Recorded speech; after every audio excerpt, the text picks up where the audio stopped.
آپ کا سب سے بڑا سب سے اہم کام اور علوم قرآنی کی اشاعت ہے، اور اس سلسلے میں آپ کا بڑا کارنامہ قرآن مجید کا فارسی ترجمہ ہے۔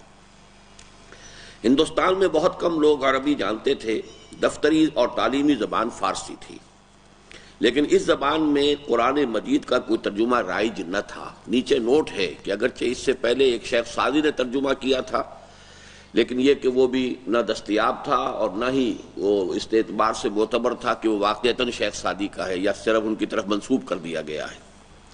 ایک اور تفسیر بھی ہندوستان میں لکھی گئی تھی فارسی زبان میں۔ ظاہر بات ہے جب تفسیر لکھی گئی تو ساتھ ساتھ ہر آیت کا ترجمہ بھی فارسی میں کیا گیا تھا، لیکن وہ بھی کوئی ایسی شے نہیں تھی کہ جو زیادہ عام ہو سکی ہو۔ لہذا پہلا ترجمہ کہ جو عام ہوا، پھیلا اور لوگوں کے اندر جو ہے اسے قبول عام کی حیثیت حاصل ہوئی، وہ شاہ صاحب ہی کا ہے، شاہ ولی اللہ دہلوی رحمۃ اللہ علیہ کا فارسی کا ترجمہ۔ چنانچہ عام تعلیم یافتہ مسلمان گلستان، بوستان، سکندر نامہ اور شاہ نامہ تو پڑھتے اور سمجھتے، لیکن قرآن مجید سے جو ہدایات کا سرچشمہ ہے ناواقف رہتے۔ قرآن علماء اور خواص میں سے قرآن مجید اگر کسی نے پڑھا تو ناظرانہ، یعنی مفہوم و معانی سمجھنے اور اس کی روح اور تعلیمات سے فیضیاب ہونے کے بغیر۔ اکبر کے دربار میں جب مسلمان علماء اور پورچوگیز مشنریوں میں مباحثے ہوئے اور مشنریوں نے جو کلام مجید کے لاطینی ترجمے کی وجہ سے اس کے اندراجات سے خوب واقف تھے، کلام مجید کے بعض حصوں پر اعتراض کیے، تو اس وقت پتہ چلا کہ جن مسلمانوں نے عربی میں قرآن پڑھا بھی تھا، انہیں بھی اس کے مضامین اور اندراجات سے پوری طرح واقفیت نہ تھی۔ بسا اوقات یہ ہوتا کہ پادری کلام مجید کے کسی بیان پر اعتراض کرتے اور مسلمان کہہ دیتے کہ یہ تو قرآن میں ہے ہی نہیں، اور پھر جب کلام مجید کھول کر دیکھا جاتا تو وہ حوالے نکلتے۔ چنانچہ اس کا ایک بہت اہم واقعہ ہوا تھا شاہ جہاں کے دربار میں۔ یعنی چونکہ یہ جو بحری راستہ جو ہے تلاش کیا تھا واسکو ڈی گاما نے round the Cape of Good Hope, یہ 1498 میں کیا تھا۔ یہ جو ہم اس وقت پڑھ رہے ہیں یہ تو 1700 کے آس پاس ہم پہنچے ہوئے ہیں، یا 17ویں صدی جو ہے 1600 کے دوران پہنچے ہوئے۔ تو اس پورے عرصے کے دوران جو ہے یہ ویسٹرن جو ہے تاجر آنے شروع ہو گئے تھے، اور تاجروں کے ساتھ مشنریز بھی آتے تھے جو کہ عیسائیت کی تبلیغ کرتے تھے۔ تو یہ سارا جو بحری راستہ تھا round of the Cape of Good Hope, یعنی افریقہ کے جنوبی کنارے سے ہو کر پھر یہ جو بحری راستہ کھلا ہے، اسی راستے سے پھر یہ یورپین کولونیلزم جو ہے وہ عالم مشرق پر حملہ آور ہوا ہے۔ تو ان میں پورچوگیز بھی تھے، اسپینیئرز جو ہیں وہ ادھر نہیں آئے، اسپینیئرز جو ہیں وہ زیادہ ویسٹ ورڈز گئے ہیں، وہ امریکہ کی طرف گئے ہیں، لیکن پورچوگیز تھے، پھر اس کے بعد فرینچ آئے، پھر اسی طریقے سے برٹش آئے، پھر ایسٹ انڈیا کمپنی بنی ہے برطانوی۔ تو یہ سارا دور شروع ہو گیا تھا، اس کا آغاز اکبر کے زمانے میں ہو گیا تھا۔ جب اکبر کے زمانے میں عیسائی مشنریوں کی آمد شروع ہو گئی تو کچھ مباحثے بھی شروع ہو گئے، کیونکہ اکبر نے تو خاص طور پر جو ہے اپنے دربار کو مذہبی مباحثوں کا ایک بڑا اکھاڑا بنایا ہوا تھا۔ وہ چونکہ تمام مذاہب کا ایک ملغوبہ تیار کرنا چاہتا تھا، تو اس میں یہ شکل پیش آتی تھی۔ اکبر کے بعد جہانگیر کا دور ہے، جہانگیر کے بعد شاہ جہاں کا دور ہے۔ شاہ جہاں کا معاملہ خاص طور پر یہ ہوا کہ اس سے بواسیر کی شکایت ہو گئی، اور ہندوستان میں کوئی جراح اس کا علاج نہیں کر سکے۔ پھر ایک انگریز پادری نے، مشنری ڈاکٹر نے آ کر آپریشن کیا اور اسے آرام ہو گیا۔ تو اس نے کہا مانگو کیا مانگتے ہو؟ تو شاہانہ انداز جو ہوتا ہے اسی شاہانہ انداز میں اس نے کہا کہ مانگو کیا مانگتے ہو؟ بہت خوش ہو کر انہوں نے کہا کہ ہمیں تجارتی حقوق دے دیے جائیں، اور یہ ہماری جو ہے تجارتی کوٹھیاں جو ہیں بنانے کی ہمیں اجازت دے دی جائے ہندوستان کے ساحل کے ساتھ ساتھ۔ اس وقت سے ہندوستان کی جو ہے باضابطہ تجارت جو ہے شروع ہوئی ہے، یورپین اقوام نے شروع کی ہے، اور ساحل کے ساتھ ساتھ انہوں نے اپنی کوٹھیاں بنانی شروع کر دی۔ اب یہ کوٹھیاں جو ہیں انہی میں پھر رفتہ رفتہ اسلحہ بھی آنا شروع ہوا۔ وہ جو بھی سامان آتا تھا تجارت کا انہی کے کریٹس کے اندر اسلحہ بھی آتا تھا، تو یہ اسلحہ خانے بھی بنتے چلے گئے۔ اسی طرح ہوتے ہوتے پھر یہ ایسٹ انڈیا کمپنی جو تھی اس نے پھر بنگال میں جا کر جو ہے اپنی عسکری مہم کا آغاز کیا۔ لیکن اس وقت جو بات میں بتانا چاہتا ہوں وہ یہ ہے کہ شاہ جہاں کے دربار میں ایک بہت بڑا مناظرہ ہوا۔ عیسائی پادری نے کوئی آیت کوٹ کی۔ اب جو علماء تھے دربار کے، اور یہ سمجھ لیجئے کہ وہ چوٹی کے علماء ہوتے تھے، ظاہر بات ہے کہ دربار تک پہنچنا جو ہے وہ تو تمام بہت سے درجات طے کر کے ہی کوئی شخص جو ہے علماء میں بہت اونچا مقام حاصل کر کے ہی تو درباری یعنی وہ بنتا تھا۔ تو وہاں پر سب جتنے علماء تھے کہا یہ قرآن میں ہے ہی نہیں، اس نے آیت پڑھی، لوگوں نے کہا نہیں تم غلط کہہ رہے ہو، قرآن میں یہ ہے نہیں. اس نے کہا منگاؤ قرآن، قرآن کھولا، اس نے دکھا دیا یہ. تو یہ حال ہو چکا تھا قرآن مجید سے بعد کا. یعنی اس کا تو کام صرف یہ تھا کہ اس کو پڑھتے جاؤ ثواب حاصل کرتے جاؤ، اللہ اللہ اور خیر صلی اللہ. اس پر غور و فکر علماء بھی نہیں کرتے تھے. غور و فکر کی شے وہ فقہ تھی. فقہ میں ظاہر بات ہے کہ پھر وہ بال کی کھال اتارنا اور اس کے اندر جو ہے پوری پیچیدگیوں میں جانا اور پوری گہرائیوں میں جانا اور پوری باریکیوں میں جانا، اس کی تو صلاحیت جو ہے بہت نکھری ہوئی تھی. لیکن یہ کہ یہ حال ہو چکا تھا کہ درباری علماء شاہ جہان کے دربار میں قرآن مجید کی ایک آیت کے بارے میں متفقہ طور پر یہ کہہ اٹھے کہ یہ قرآن کی آیت نہیں، اور پھر قرآن کھول کر انہیں دکھا دیا گیا. یہ حال ہو چکا تھا. شاہ صاحب کو اس بلعجبی کا احساس ہوا اور حج سے واپس آنے کے 5 سال بعد 1737-38 میں آپ نے فارسی زبان میں کلام مجید کا ترجمہ کیا. جب علماء کو اس کا پتہ چلا تو تلواریں کھینچ کر آ گئے کہ یہ کلام مجید کی انتہائی بے ادبی ہے. بعض سوانح نگار لکھتے ہیں کہ اس مخالفت کی وجہ سے شاہ صاحب کی جان اس طرح خطرے میں پڑ گئی کہ انہیں کچھ عرصے کے لیے دہلی سے چلے جانا پڑا. اور میں آپ کو واقعہ بھی سنا چکا ہوں کل کہ ایک مرتبہ تو ایسا ہوا ہے کہ باقاعدہ سرحدی علاقے سے پٹھانوں کو بلا لیا گیا تھا انہیں قتل کرنے کے لیے، اور وہ فتح پوری کی مسجد اس کے دروازے کے باہر کھڑے ہوئے تھے، منتظر تھے کہ شاہ صاحب آئیں اور ہم انہیں قتل کر دیں. لیکن شاہ صاحب جب نکلے ہیں تو پھر کچھ اللہ تعالیٰ نے ایسا رعب ان کا ڈال دیا ان کی شخصیت کا کہ جس کی وجہ سے وہ لوگ باز رہے. انہوں نے محسوس کیا ہوگا کہ بہت ہی اللہ والا آدمی ہے، اس کے چہرے پر نور ہے، تو اس وقت وہ کچھ رہ گئے اور ان کے اندر جرأت نہیں ہوئی کہ وہ حملہ کر سکتے. یہاں تک معاملہ ہوا ہے. لیکن بالآخر شاہ صاحب کی جرأت اور فرشناسی کامیاب ہوئی. انہوں نے لوگوں کو سمجھایا. یہ خاص طور پہ اس لیے میں تفصیل سے چاہتا ہوں کہ آپ سمجھ لیں کہ دعوت رجوع القرآن کا آغاز جو ہے وہ در حقیقت شاہ صاحب کی زندگی سے. ہم جس کام میں لگے ہوئے ہیں، جس کام کے لیے میں نے اپنی زندگی کے 35 برس ایکسکلوسیو لگائے ہیں، اللہ کا شکر ہے، اللہ کا فضل ہے. اور پھر یہ کہ جس کام کے نتیجے میں انجمن خدام القرآن قائم ہوئی اور دوسری انجمنیں قائم ہوئی ہیں، یہ دورہ ترجمہ قرآن ہوا ہے، اردو میں ہوا ہے، اب میں انگریزی میں کر رہا ہوں، یہ قرآن اکیڈمیز بنی ہے، قرآن کالج بنا، یہ سب در حقیقت اس کا نقطہ آغاز جو ہے وہ در حقیقت شاہ ولی اللہ دہلوی کی ذات گرامی ہے. اس سے پہلے جو بھی کام ہوا تھا جو کہ حضرت مجدد الفسانی نے کیا تھا، وہ در حقیقت ایک سیلاب کو روکنے کی بات تھی کہ وہ سیلاب جو آ رہا تھا وحدت ادیان کے راستے سے یا ہمہ اوسطی تصور کے راستے سے، تصوف کے راستے سے، جس سے کہ ملت اسلامیہ کا تشخص ختم ہو رہا تھا، اس سیلاب کے آگے بند باندھ دیا حضرت مجدد الفسانی رحمۃ اللہ علیہ نے. لیکن اصل میں جس کو ہم کہیں گے کہ تجدیدی مساعی جو ہیں مثبت طور پر شروع ہوئی ہیں، وہ در حقیقت شاہ ولی اللہ دہلوی رحمۃ اللہ علیہ کی ذات گرامی سے. لیکن بالآخر شاہ صاحب کی جرأت اور فرشناسی کامیاب ہوئی. انہوں نے لوگوں کو سمجھایا کہ کلام اللہ اس لیے نہیں آیا کہ اسے ریشمی جزدانوں میں لپیٹ کر طاق پر تبرک کر رکھا جائے، یا جس طرح دوسری قومیں منتر پڑھا کرتی ہیں ہم اسے طوطے کی طرح بغیر سمجھے پڑھ دیں. یہ کتاب انسانی زندگی کے متعلق اہم ترین حقائق کو بے نقاب کرتی ہے. اس کے نازل ہونے کا مقصد یہ تھا کہ لوگ اسے پڑھیں اور ان حقائق کو اپنی زندگی کا دستور العمل بنائیں، اور اس کے لیے رائج الوقت زبانوں میں اس کا ترجمہ ضروری ہے. چنانچہ آہستہ آہستہ معترضین کی مخالفت کم ہوئی اور نہ صرف شاہ صاحب کے ترجمے نے رواج پایا بلکہ اردو اور دوسری زبانوں کے ترجموں کی راہ ہم پیدا ہو گئی. چنانچہ میں بتا چکا ہوں کہ شاہ صاحب کے 2 صاحبزادوں نے ترجمے کیے اردو میں. شاہ عبد القادر دہلوی رحمۃ اللہ علیہ نے، انہوں نے با محاورہ کیا ہے. شاہ رفیع الدین نے لفظی ترجمہ کیا ہے. اور یہ دونوں ترجمے جو ہے آج بھی تمام اردو تراجم کا ماخذ یہی ہے. چنانچہ حضرت شیخ الہند رحمۃ اللہ علیہ نے تو صاف لکھا ہے، مولانا محمود حسن صاحب نے اپنا جو ترجمہ کیا ہے اس صدی کے آغاز میں، کہ در حقیقت یہ وہی شاہ عبد القادر صاحب کا ترجمہ ہے، لیکن چونکہ 100 برس گزر گئے ہیں اور اردو زبان کا محاورہ کچھ بدل گیا ہے، ایڈیمز چینج ہو چکے ہیں، لہذا میں نے صرف یہ کیا ہے کہ جو زبان کے اندر اس 100 برس کے عرصے میں جو تبدیلی آ گئی ہے ایڈیم کی، صرف اس کو میں نے جو ہے زمانہ حال کے مطابق کر دیا، ورنہ ترجمہ وہی ہے.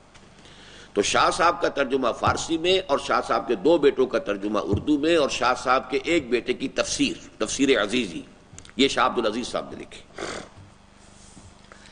قرآن مجید کا محض ترجمہ کر دینا ہی اس قدر اہم کام تھا کہ اگر شاہ صاحب فقط اسی کار خیر پر اکتفا کرتے اور وہ ابتدائی دشواریاں دور کر دیتے جو عام علماء کی فرض ناشناسی اور قرآنہ تقلید کی وجہ سے ان کے راستے میں حائل تھیں، تب بھی اسلامی تاریخ میں ان کا نام درخشاں ستارے کی طرح چمکتا، لیکن ان کا ترجمہ بطور خود بلند پایا اور قابل قدر و عظمت ہے۔ ترجمے کی مخالفت بیشتر تو تقلید اور امور مذہب میں مغز کو چھوڑ کر استخوان کے پیچھے دوڑنے کی وجہ سے تھی، یعنی عام طور پر جو لوگ ترجمے کی مخالفت کرتے تھے وہ تو اپنے تقلیدی انداز میں کرتے تھے، لیکن ایک بات بھی تھی، یعنی ایک پازیٹیو دلیل بھی تھی ترجمہ نہ کرنے کی۔ وہ پازیٹیو دلیل کیا ہے؟ لیکن اس میں شک نہیں کہ قرآن مجید کے ترجمے میں ہزاروں دقتیں ہیں۔ ترجمے میں لفظی صحت کو برقرار رکھنا اور اس کے ساتھ ساتھ قرآن کے بلیغ معنی اور اس کی ادبی شان کو اس پر قربان نہ ہونے دینا اس قدر مشکل ہے کہ آج جبکہ ہمیں قرآن مجید کے ترجموں میں 200 سال کی مشق سے اور قوم کے بہترین علماء و ادباء نے اس قومی خدمت پر توجہ کی ہے، ایک بھی ترجمہ ایسا نہیں جسے تسلی بخش کہا جا سکے۔ پہلی بات تو یہ سمجھ لیجئے کہ کوئی ترجمہ اصل متن کا قائم مقام نہیں ہو سکتا۔ It's a rule without any exception۔ آپ شیکسپیئر کو پڑھیے انگریزی زبان میں اور اس کا ترجمہ کر دیجئے کسی زبان میں، وہ تاثیر ہی نہیں ہوگی۔ زبان کی ادبیت، اس کی چاشنی، اس کی تاثیر جو ہے کسی دوسری زبان میں منتقل نہیں ہو سکتی۔ اب کنٹینٹس جو ہیں وہ تو منتقل کر سکتے ہیں، مفہوم جو ہے، مراد جو ہے، اس کو کسی درجے میں لا سکتے ہیں، لیکن جو اس کی تاثیر ہوتی ہے، اس کی فصاحت ہے، اس کی بلاغت ہے، اس کی چاشنی ہے، اس کی حلاوت ہے، وہ کسی ترجمے میں آئی نہیں سکتی۔ نمبر ایک۔ نمبر دو، عربی زبان جو ہے اس کے اندر اس قدر اسالیب ہیں کہ بعض جگہوں پر ایک ایک جگہ پر دو دو تین تین احتمالات ہیں۔ ترجمہ یوں بھی ہو سکتا ہے، یوں بھی ہو سکتا ہے، یوں بھی ہو سکتا ہے۔ ترجمہ جب آپ کریں گے تو اردو زبان میں آپ کے پاس وہ تعبیرات نہیں ہے، یا کسی اور دوسری زبان میں وہ تعبیرات نہیں ہے کہ تمام احتمالات کو برقرار رکھ سکیں۔ ترجمے میں آپ کو کسی ایک احتمال کو لینا پڑے گا، حالانکہ متن کے اندر اس کا دوسرا احتمال بھی تھا، اس کا یہ ترجمہ بھی ہو سکتا تھا، اس کا یہ ترجمہ بھی ہو سکتا تھا۔ ترجمہ جب آپ کریں گے تو وہ تو ایک ہی احتمال رہ جائے گا۔ تو دوسری جو ہے بنیادی سبب یہ تھی، وجہ یہ تھی کہ جس کی وجہ سے لوگ ترجمے کی مخالفت کرتے تھے۔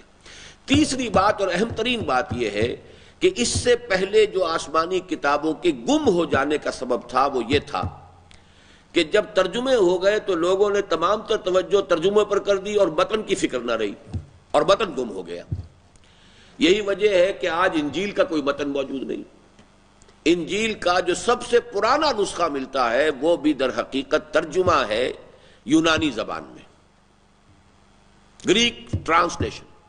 حالانکہ ظاہر بات ہے حضرت مسیح علیہ السلام جو ہے وہ تو شام میں پیدا ہوئے، فلسطین کے علاقے میں پیدا ہوئے، وہیں انہوں نے اپنی دعوت و تبلیغ کے سارے مراحل طے کیے، وہیں پیدا ہوئے، پلے بڑھے، کہیں اور کسی ملک میں وہ گئے ہی نہیں۔ بچپن میں مصر تھوڑی دیر کے لیے ان کی والدہ لے گئی تھی، لیکن یہ کہ اس کے علاوہ تو اب ظاہر بات ہے وہاں پہ 3 زبانیں ہی ہو سکتی تھیں، یا تو عبرانی زبان تھی، وہ اہل علم کی زبان تھی، ہیبریو، وہ جو تھی چونکہ یہودی، یہ تو سارا علاقہ یہودیوں کا تھا، یہودیوں کی پرانی مقدس زبان جو ہے وہ جو ہے عبرانی تھی، جیسے آج ہمارے لیے عربی ہے۔ تو جو اہل علم تھے وہ تو عبرانی بولتے تھے یا عبرانی میں لکھتے تھے۔ باقی جو وہاں کی لوکل لینگویجز تھیں وہ یا آرامائک تھی اور یا سیریک تھی، سریانی زبان یا آرامی زبان۔ آرامی زبان، سریانی زبان اور ہیبریو میں کوئی قدیم نسخہ انجیل کا موجود نہیں ہے۔ دی اولڈسٹ ٹیکسٹ جو ہے وہ صرف ترجمہ ہے جو کہ یونانی گریک زبان میں ہوا ہے۔ یہ اصل میں سبب ہو جاتا ہے اصل ٹیکسٹ کے گم ہو جانے کا کہ توجہ جو ہے لوگوں کی وہ کل کی کل مرکوز ہو جاتی ہے ترجمے پر۔ یہی وجہ ہے کہ میں بھی شدت کے ساتھ مخالف رہا ہوں، اور پاکستان میں کچھ لوگوں نے یہ دھندا شروع کیا تھا کہ قرآن مجید کے متن کے بغیر ترجمہ شائع کر دیں، صرف اردو ترجمہ قرآن کا جو ہے وہ شائع ہو رہا ہے۔ یہ چیز یقیناً بہت بڑا فتنہ تھی اور اس کی مخالفت ہوئی ہے اور وہ صحیح ہوئی ہے۔ ہم نے مسلمانوں نے بہرحال اصل جو ہے اپنی توجہ متن کے اوپر مرکوز رکھی ہے، اور متن کو محفوظ رکھنا بہت ضروری ہے۔ اصل کلام تو اللہ کا اس متن، وہ متن جو ہے وہ کلام اللہ ہے، ترجمہ کلام اللہ نہیں ہے۔ لیکن لوگوں کو سمجھانے کے لیے تو ان کی اپنی لوکل لینگویجز کے اندر ان کی مادری زبانوں میں ترجمہ کر کے سمجھانا ضروری ہے۔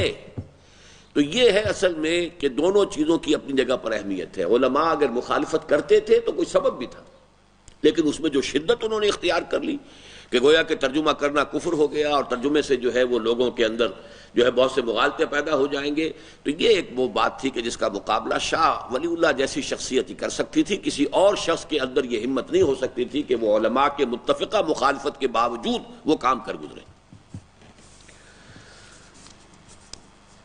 ترجمے کی مخالفت بیشتر تو تقلید اور امور مذہب میں مغز کو چھوڑ کر استخا کے پیچھے دوڑنے کی وجہ سے تھی۔ یہ آپ سمجھ گئے کیا مطلب ہے اس کا؟ استخا کسے کہتے ہیں؟ ہڈی کو۔ یہ اصل میں مولانا روم کا ایک شعر ہے، یہ اس سے یہ الفاظ لیے گئے، ماز قرآن مغز ہا برداشتیم۔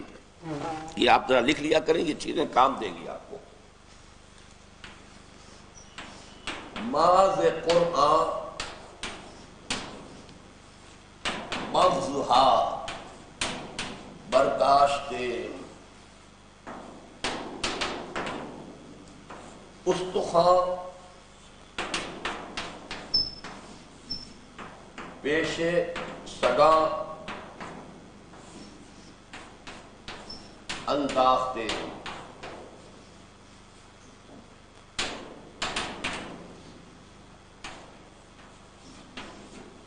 رومی جنہیں علامہ اقبال اپنا مرشد مانتے ہیں، ان کا شعر ہے، ہم نے قرآن سے اس کا اصل گودا حاصل کر لیا۔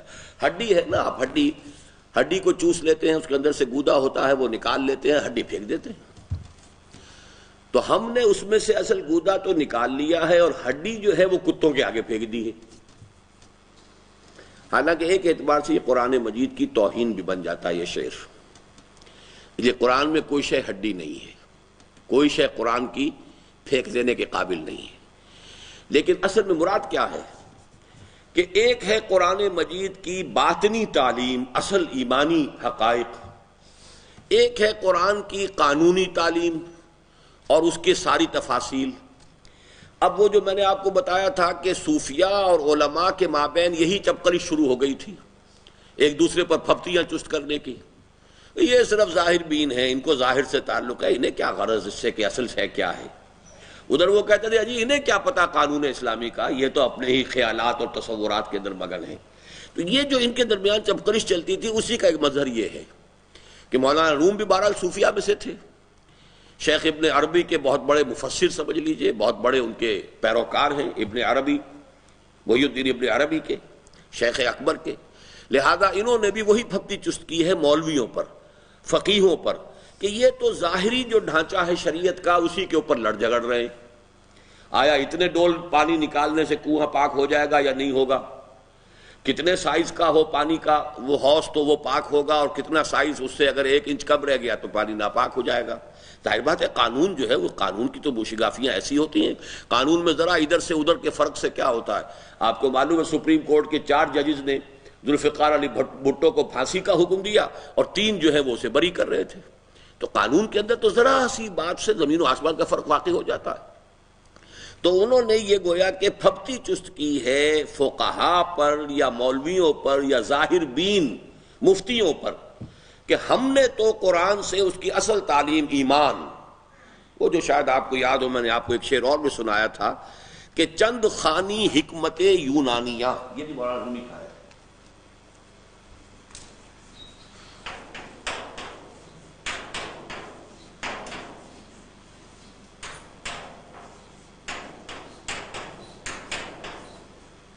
حکمت قرآنیہ راہم بخواہ،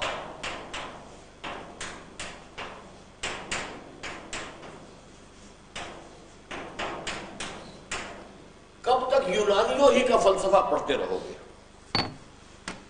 چند خانی حکمت یونانیہ، اے مسلمان متکلمین اور فلسفیوں، کب تک تم یونانیوں ہی کے فلسفے کو اور حکمت کو پڑھتے رہو گے؟ حکمت قرآنیہ راہم بخواہ، قرآن کی حکمت اور فلسفے کو سمجھنے کی کوشش کرو۔ تو اب قرآن مجید کی بھی ایک حکمت ہے، ایک فلسفہ ہے، اور ایک قرآن مجید کا قانون ہے۔ تو اس کو یہ کہہ رہے ہیں کہ ہم نے تو قرآن سے اس کا اصل گودا، اس کا اصل مغز جو ہے وہ حاصل کر لیا، وہ اس کی حکمت ہے، وہ ایمان کا فلسفہ ہے۔ باقی یہ ہڈیاں ہم نے چھوڑ دی ہیں ان کے لیے کہ یہ مولوی جو ہے ان کے اوپر لڑتے رہیں، کتوں کی طرح ایک دوسرے پر غراتے رہیں، تو یہ ہم نے ان کے لیے چھوڑ دیا ہے۔ ماز قرآن مغزہا برداشتین، استخاں پیش سگا انداختین۔ تو یہ اصل میں اکرام صاحب نے یہاں سے یہ الفاظ لیے ہیں۔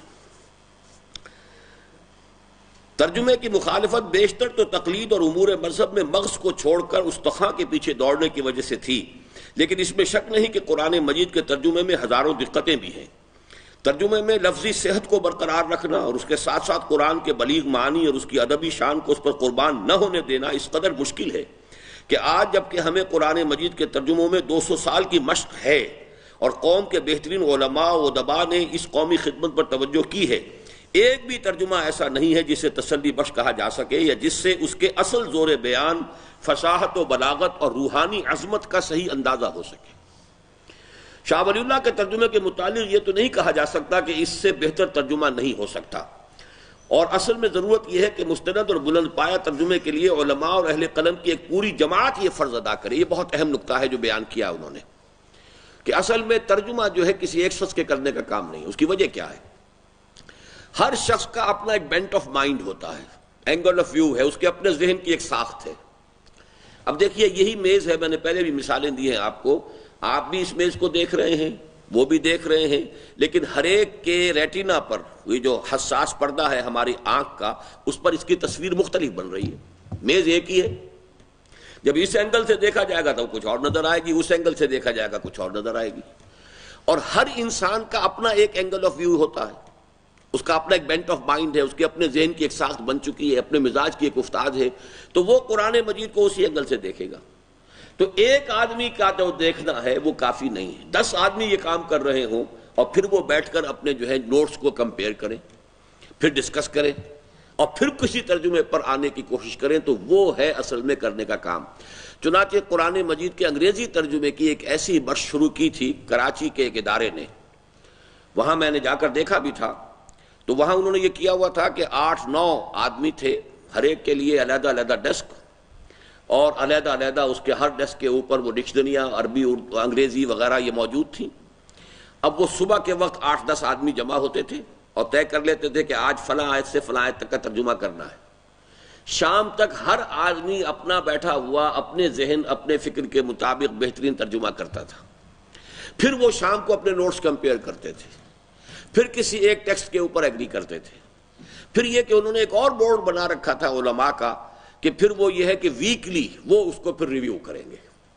تو یہ میرے نزدیک بہت سائنٹیفک انداز تھا۔ مجھے معلوم نہیں ہے کہ وہ کام اس طریقے سے پایا تکمیل کو پہنچ چکا یا نہیں، یہ یقین انٹرنیشنل کا جو پرچہ نکلتا رہا ہے بہت عرصے تک، اور ان کا ایک تبلیغی کالج بھی ہے دریائے ہب جو ہے ہب ریور پر، اس کو ادھر جاتے ہوئے وہ آتا ہے، تو وہاں یہ کام ہو رہا تھا۔ اب مجھے معلوم نہیں وہ کس سٹیج میں ہے، لیکن یہ کہ طریقہ یہی صحیح ہے کہ کسی ایک زبان میں کوئی ایک شخص ترجمہ کرے گا۔ یہی وجہ ہے کہ جب مجھ سے کوئی شخص پوچھتا ہے کہ آپ قرآن مجید کا اردو میں کون سا ترجمہ سجیسٹ کرتے ہیں، تو میرا پہلا جواب یہ ہوتا ہے کہ کوئی ایک ترجمہ کفایت نہیں کر سکتا، کم سے کم 3 ترجموں کی آپ ہمت کریں اپنے اندر پیدا، تو پھر یہ ہے کہ میں سمجھتا ہوں کہ آپ ایک رائے پیدا کر سکیں گے صحیح۔ مولانا مودودی کا ترجمہ پڑھیے، اس کے اندر آپ کو تحریکیت ملے گی، تحریکیت، انقلابیت۔ مولانا اصلاحی صاحب کا ترجمہ پڑھیے، اس کے اندر آپ کو قرآن مجید کی جو ادبی جو ہے جو اس کا پہلو ہے، اور زبان کا اور اس کا اور اس کے نظم کلام کا، یہ چیز ملے گی۔ اور تیسرا یہ کہ کم سے کم مولانا شبیر احمد عثمانی رحمۃ اللہ علیہ کے حواشی جو ہیں وہ بھی پڑھیے، اس سے آپ کو تصوف اور جو باطنی کیفیت کی جو چاشنی ہے وہ میسر آئے گی۔ کم سے کم یہ ٹرائنگل بنتی ہے کہ 3 ترجمے اگر سامنے رکھیں اور 3 حواشی کو آپ دیکھتے رہیں، تو آپ سمجھ سکتے ہیں کہ واقعتاً قرآن مجید کا اردو میں آپ نے کچھ سمجھنے کا حق ادا کیا ہے۔ ایک ترجمہ پڑھیں گے تو وہ تو پھر وہ جس کو کہتے ہیں ون ٹریک مائنڈ ہے، وہ تو ایک ہی شخص کا ایک ہی ذہن، ایک ہی سوچ، ایک ہی پوائنٹ آف ویو، ایک ہی اینگل آف ویژن، اسی کے حوالے سے اسی لکیر کے فقیر آپ بھی بنتے چلے جائیں گے۔ تو بہت اچھا جملہ لکھا ہے یہ شیخ صاحب نے کہ اصل میں ضرورت یہ ہے کہ مستند اور بلند پایہ ترجمے کے لیے علماء اور اہل قلم کی ایک پوری جماعت یہ فرض ادا کرے، لیکن اکثر باتوں میں وہ موجودہ اردو ترجموں سے کہیں بہتر ہے، یعنی شاہ صاحب کا فارسی ترجمہ۔ اور اس میں کوئی شک نہیں کہ قرآن مجید کا ترجمہ کرنے والے میں جن خصوصیتوں کی ضرورت ہے وہ شاہ صاحب سے بڑھ کر آج تک کسی مترجم میں جمع نہیں ہو سکی۔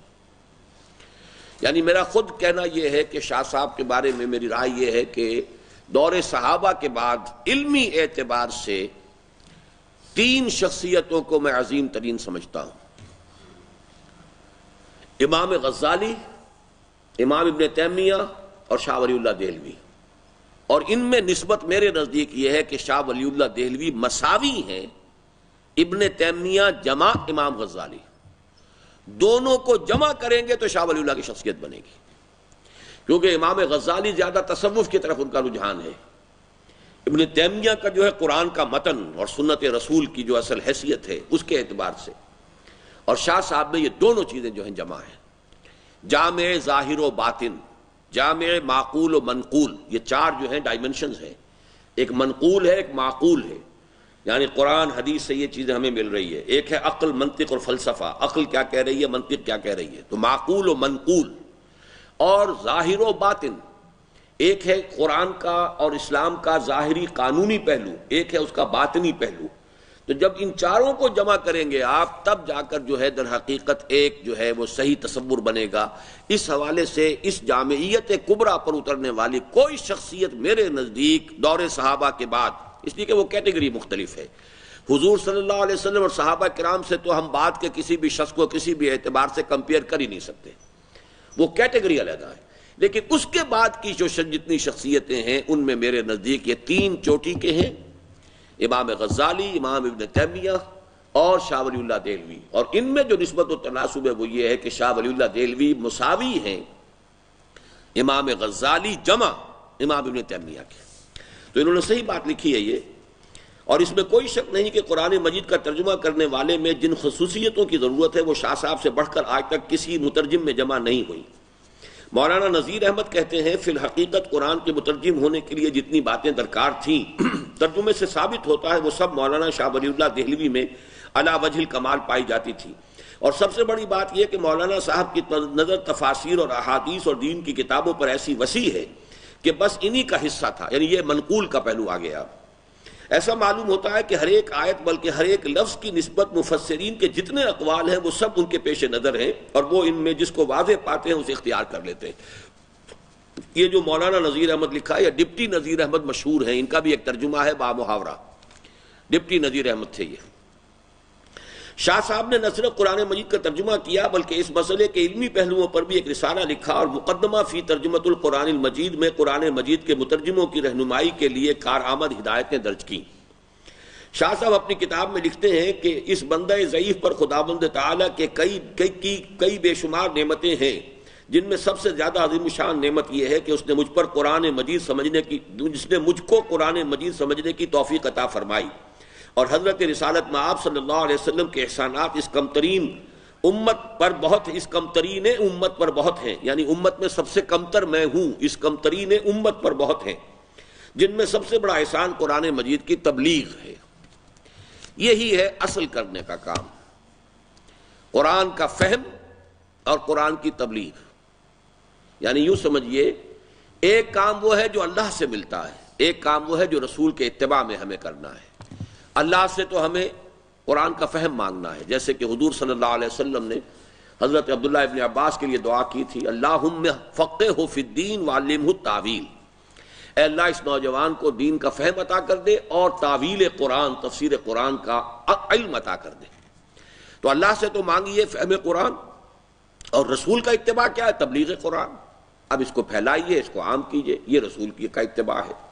تو شاہ صاحب کہہ رہے ہیں کہ مجھ پر اللہ کی جو بے شمار نعمتیں ہیں ان میں سب سے بڑی نعمت یہ ہے کہ اس نے مجھے قرآن مجید کو سمجھنے کی توفیق دی، اور رسول صلی اللہ علیہ وسلم کا جو سب سے بڑا احسان ہے وہ یہ ہے کہ جیسے انہوں نے تبلیغ فرمائی قرآن مجید کی، ایسے ہی جیسے کہ آپ نے فرمایا فَلْيُبَلِّغِ الشَّاهِدُ الْغَائِبَ، اب پہنچاؤ وہ جن تک میں نے پہنچا دیا ان کی ذمہ داری ہے کہ آگے پہنچائیں، اور بلغوا انی ولو آیۃ، پہنچاؤ میری جانب سے خواہ ایک ہی آیت۔ تو میں اسی کام کے اندر جو ہے میں نے اپنی زندگی لگائی ہے۔ قرآن مجید کی تبلیغ شاہ صاحب نے فقط ترجمہ کر کے ہی نہیں کی بلکہ علم تفسیر کے متعلق کتابیں بھی لکھی، جن میں الفوز الکبیر فی اصول التفسیر خاص طور پر قابل ذکر ہے۔ اس کتاب کے 4 باب ہیں جن میں علوم قرآنی اور مطالعہ قرآن کے مختلف پہلوؤں پر تبصرہ کیا ہے۔ دوسرے باب میں آپ نے مسئلہ نسخ پر مجتہدانہ انداز سے نظر ڈالی ہے، اور وہ آیات منسوخہ جن کی تعداد بعض لوگوں کے نزدیک 500 کے قریب تھی، اور جن کی تعداد جلال الدین سیوطی رحمۃ اللہ علیہ نے بھی 20 مقرر کی تھی، 4 سے زیادہ تسلیم نہیں کی۔ یہ ذرا علم قرآن کا ایک مشکل مسئلہ ہے، ناسخ و منسوخ۔ ناسخ و منسوخ کے ایک حکم پہلے آیا اور اس کے بعد دوسرا حکم آیا تو گویا کہ پہلا منسوخ ہو گیا۔ جیسے مثلا پہلے یہ رعایت دی گئی تھی کہ اگر کوئی شخص روزہ نہ رکھے تو ایک مسکین کو کھانا کھلا دیا کرے، پھر جب رمضان کے روزوں کی فرضیت کا حکم آیا یہ حکم جو ہے ساقط ہو گیا، اور صرف حضور نے اس کو باقی رکھا ہے کس کے لیے کہ جو انتہائی بوڑھا ہے یا ایسا مریض ہے کہ روزہ رکھنے سے جان جانے کا اندیشہ ہے تو اس کے لیے باقی رکھا، صحت مند آدمی کے لیے یہ اب اس کی رعایت باقی نہیں رہی، تو گویا کہ وہ آیت کا وہ حصہ منسوخ ہو گیا۔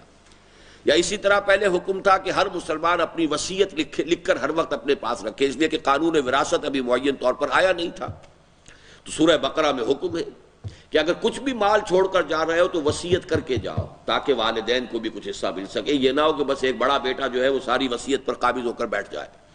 لیکن جب وہ قانون وراثت نازل ہو گیا تو وصیت کا یہ حکم جو ہے یہ اب گویا کہ اس طریقے سے لازم نہیں رہا، بلکہ اس کو کہا گیا کہ وصیت کرے گا بھی تو صرف 1/3 کے اندر وہ وصیت نافذ ہوگی، 2/3 پر وہی قانون جو ہے اللہ نے جو نازل کر دیا ہے اسی کا نفاذ ہوگا، اور وہ وصیت بھی وارث کے حق میں نہیں ہو سکتی، یعنی جس کا حصہ اللہ تعالیٰ نے وراثت میں خود قرآن میں مقرر کر دیا ہے اس کے لیے وصیت نہیں ہو سکتی، وصیت کسی غیر وارث کے لیے ہو سکتی ہے، کسی ادارے کو آپ 1/3 حصہ اپنا دے دینا چاہیں کسی اور نیک کام میں، کسی یتیم کو، کسی مسکین کو، کسی اور کام میں وہ آپ دے سکتے ہیں، لیکن وارث جو معین کر دیے گئے ہیں ان کے حق میں جو ہے وہ وصیت نہیں کی جا سکتی۔ اس طرح قرآن مجید کے اندر ناسخ و منسوخ کی آیات کا ایک خاص فن رہا ہے، تو کسی زمانے میں تو 500 آیتیں گویا کہ 6500 میں سے 1/13 قرآن جو ہے سمجھا گیا تھا کہ یہ منسوخ ہو چکا ہے۔ جلال الدین سیوطی رحمۃ اللہ علیہ نے پھر جرح کی کہ نہیں، یہ منسوخی کا یہ مطلب نہیں ہے اور یہ بہت ہی غلط رائے ہے، تو 20 آیات کو تعین کیا انہوں نے کہ یہ 20 آیتیں منسوخ ہوئی ہیں قرآن کی، منسوخ التلاوت نہیں ہے، پڑھی جائیں گی، قرآن مجید کی آیات شمار کی جائیں گی لیکن ان کا حکم باقی نہیں رہا۔ شاہ صاحب نے اس کے اندر اور کمی کی ہے، تطبیق کر کے دکھا دیا کہ یہ بھی منسوخ نہیں ہے، بلکہ ان میں سے صرف 4 کو انہوں نے تسلیم کیا ہے کہ یہ 4 آیات ایسی ہیں کہ جو واقعتاً ہم مانیں گے کہ یہ اب منسوخ ہیں حکم کے اعتبار سے۔ فوز الکبیر کے بعد اندراجات سے خیال ہوتا ہے کہ شاہ صاحب قرآنی ارشادات کو وسیع سے وسیع مفہوم میں دینا چاہتے تھے۔ یہ لفظ جو ہے وہ شاید آپ نے میرے دروس میں کبھی سنا ہو کہ ایک تعویل خاص ہوتی ہے، ایک تعویل عام ہوتی ہے۔ تعویل خاص یہ ہے کہ قرآن مجید کی جو آیت یا سورت جس ماحول میں نازل ہوئی، جس وقت نازل ہوئی، کوئی خاص واقعہ پیش نظر تھا یا کوئی خاص حالات تھے، اس کانٹیکسٹ میں رکھ کر سمجھا جائے کہ جب یہ آیت نازل ہوئی تو اس کا کیا مفہوم سمجھا گیا ہوگا۔ ایک یہ کہ اس کے الفاظ کے اوپر غور کیا جائے، چھوڑ دیجئے اس کو کہ کانٹیکسٹ کیا تھا، کب نازل ہوئی ہے، فرض کیجئے آج ہی نازل ہو رہی ہے یہ آیت، تو الفاظ کے عموم سے نتیجہ نکالا جائے۔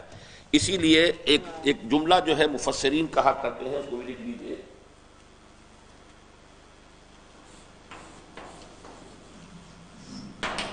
الاعتبار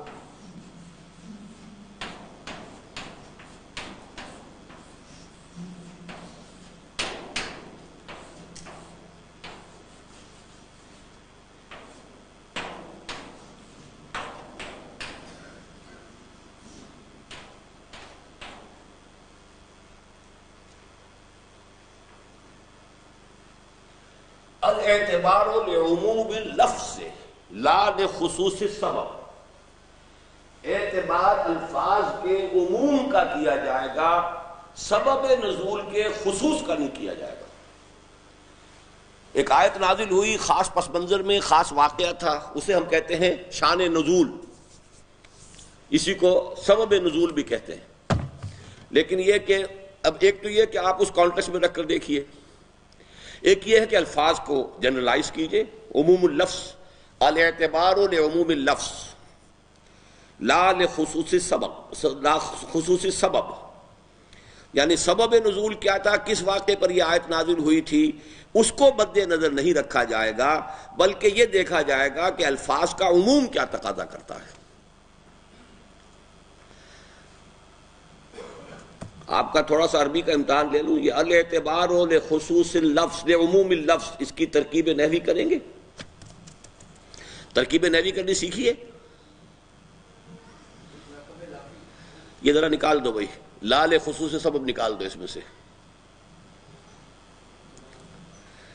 یہ ذرا میں بعد میں لوں گا لیکچر کے بعد، اس کی ترکیب نحوی آپ لوگ سب کیجئے گا کاغذ کے اوپر، پھر دیکھتا ہوں کیا کتنی عربی سمجھی ہے آپ نے ابھی تک۔ اچھا چلیے ابھی تو اس کو پڑھیں گے ہم آگے۔ فوز الکبیر کے بعد اندراجات سے خیال ہوتا ہے کہ شاہ صاحب قرآنی ارشادات کو وسیع سے وسیع مفہوم دینا چاہتے تھے، وہ مختلف آیتوں اور صورتوں کے متعلق اسباب نزول کا خیال رکھتے ہیں، یعنی یہ ضروری ہے، خیال رکھنا چاہیے، یہ گویا کہ وہ ہے جو میں نے کہا ہے کہ جو ایک کانٹیکسٹ کے اندر التاویل الخاص جو ہے، لیکن اس بات کی بھی کوشش کرتے ہیں کہ اس سے کلام مجید کے اصلی مقصد پر پردہ نہ پڑ جائے۔ چنانچہ باب اول میں لکھتے ہیں، یہ ترجمہ کیا ہے شیخ صاحب نے، عام مفسرین نے ہر ایک آیت کی کو خواہ مباحثے کی ہو یا احکام کی ایک قصے کے ساتھ ربط دیا ہے اور اس قصے کو اس آیت کے لیے سبب نزول مانا ہے، لیکن حق یہ ہے کہ نزول قرآنی سے مقصود اصلی نفوذ بشریہ کی تہذیب اور ان کے باطل عقائد اور فاسد اعمال کی تردید ہے۔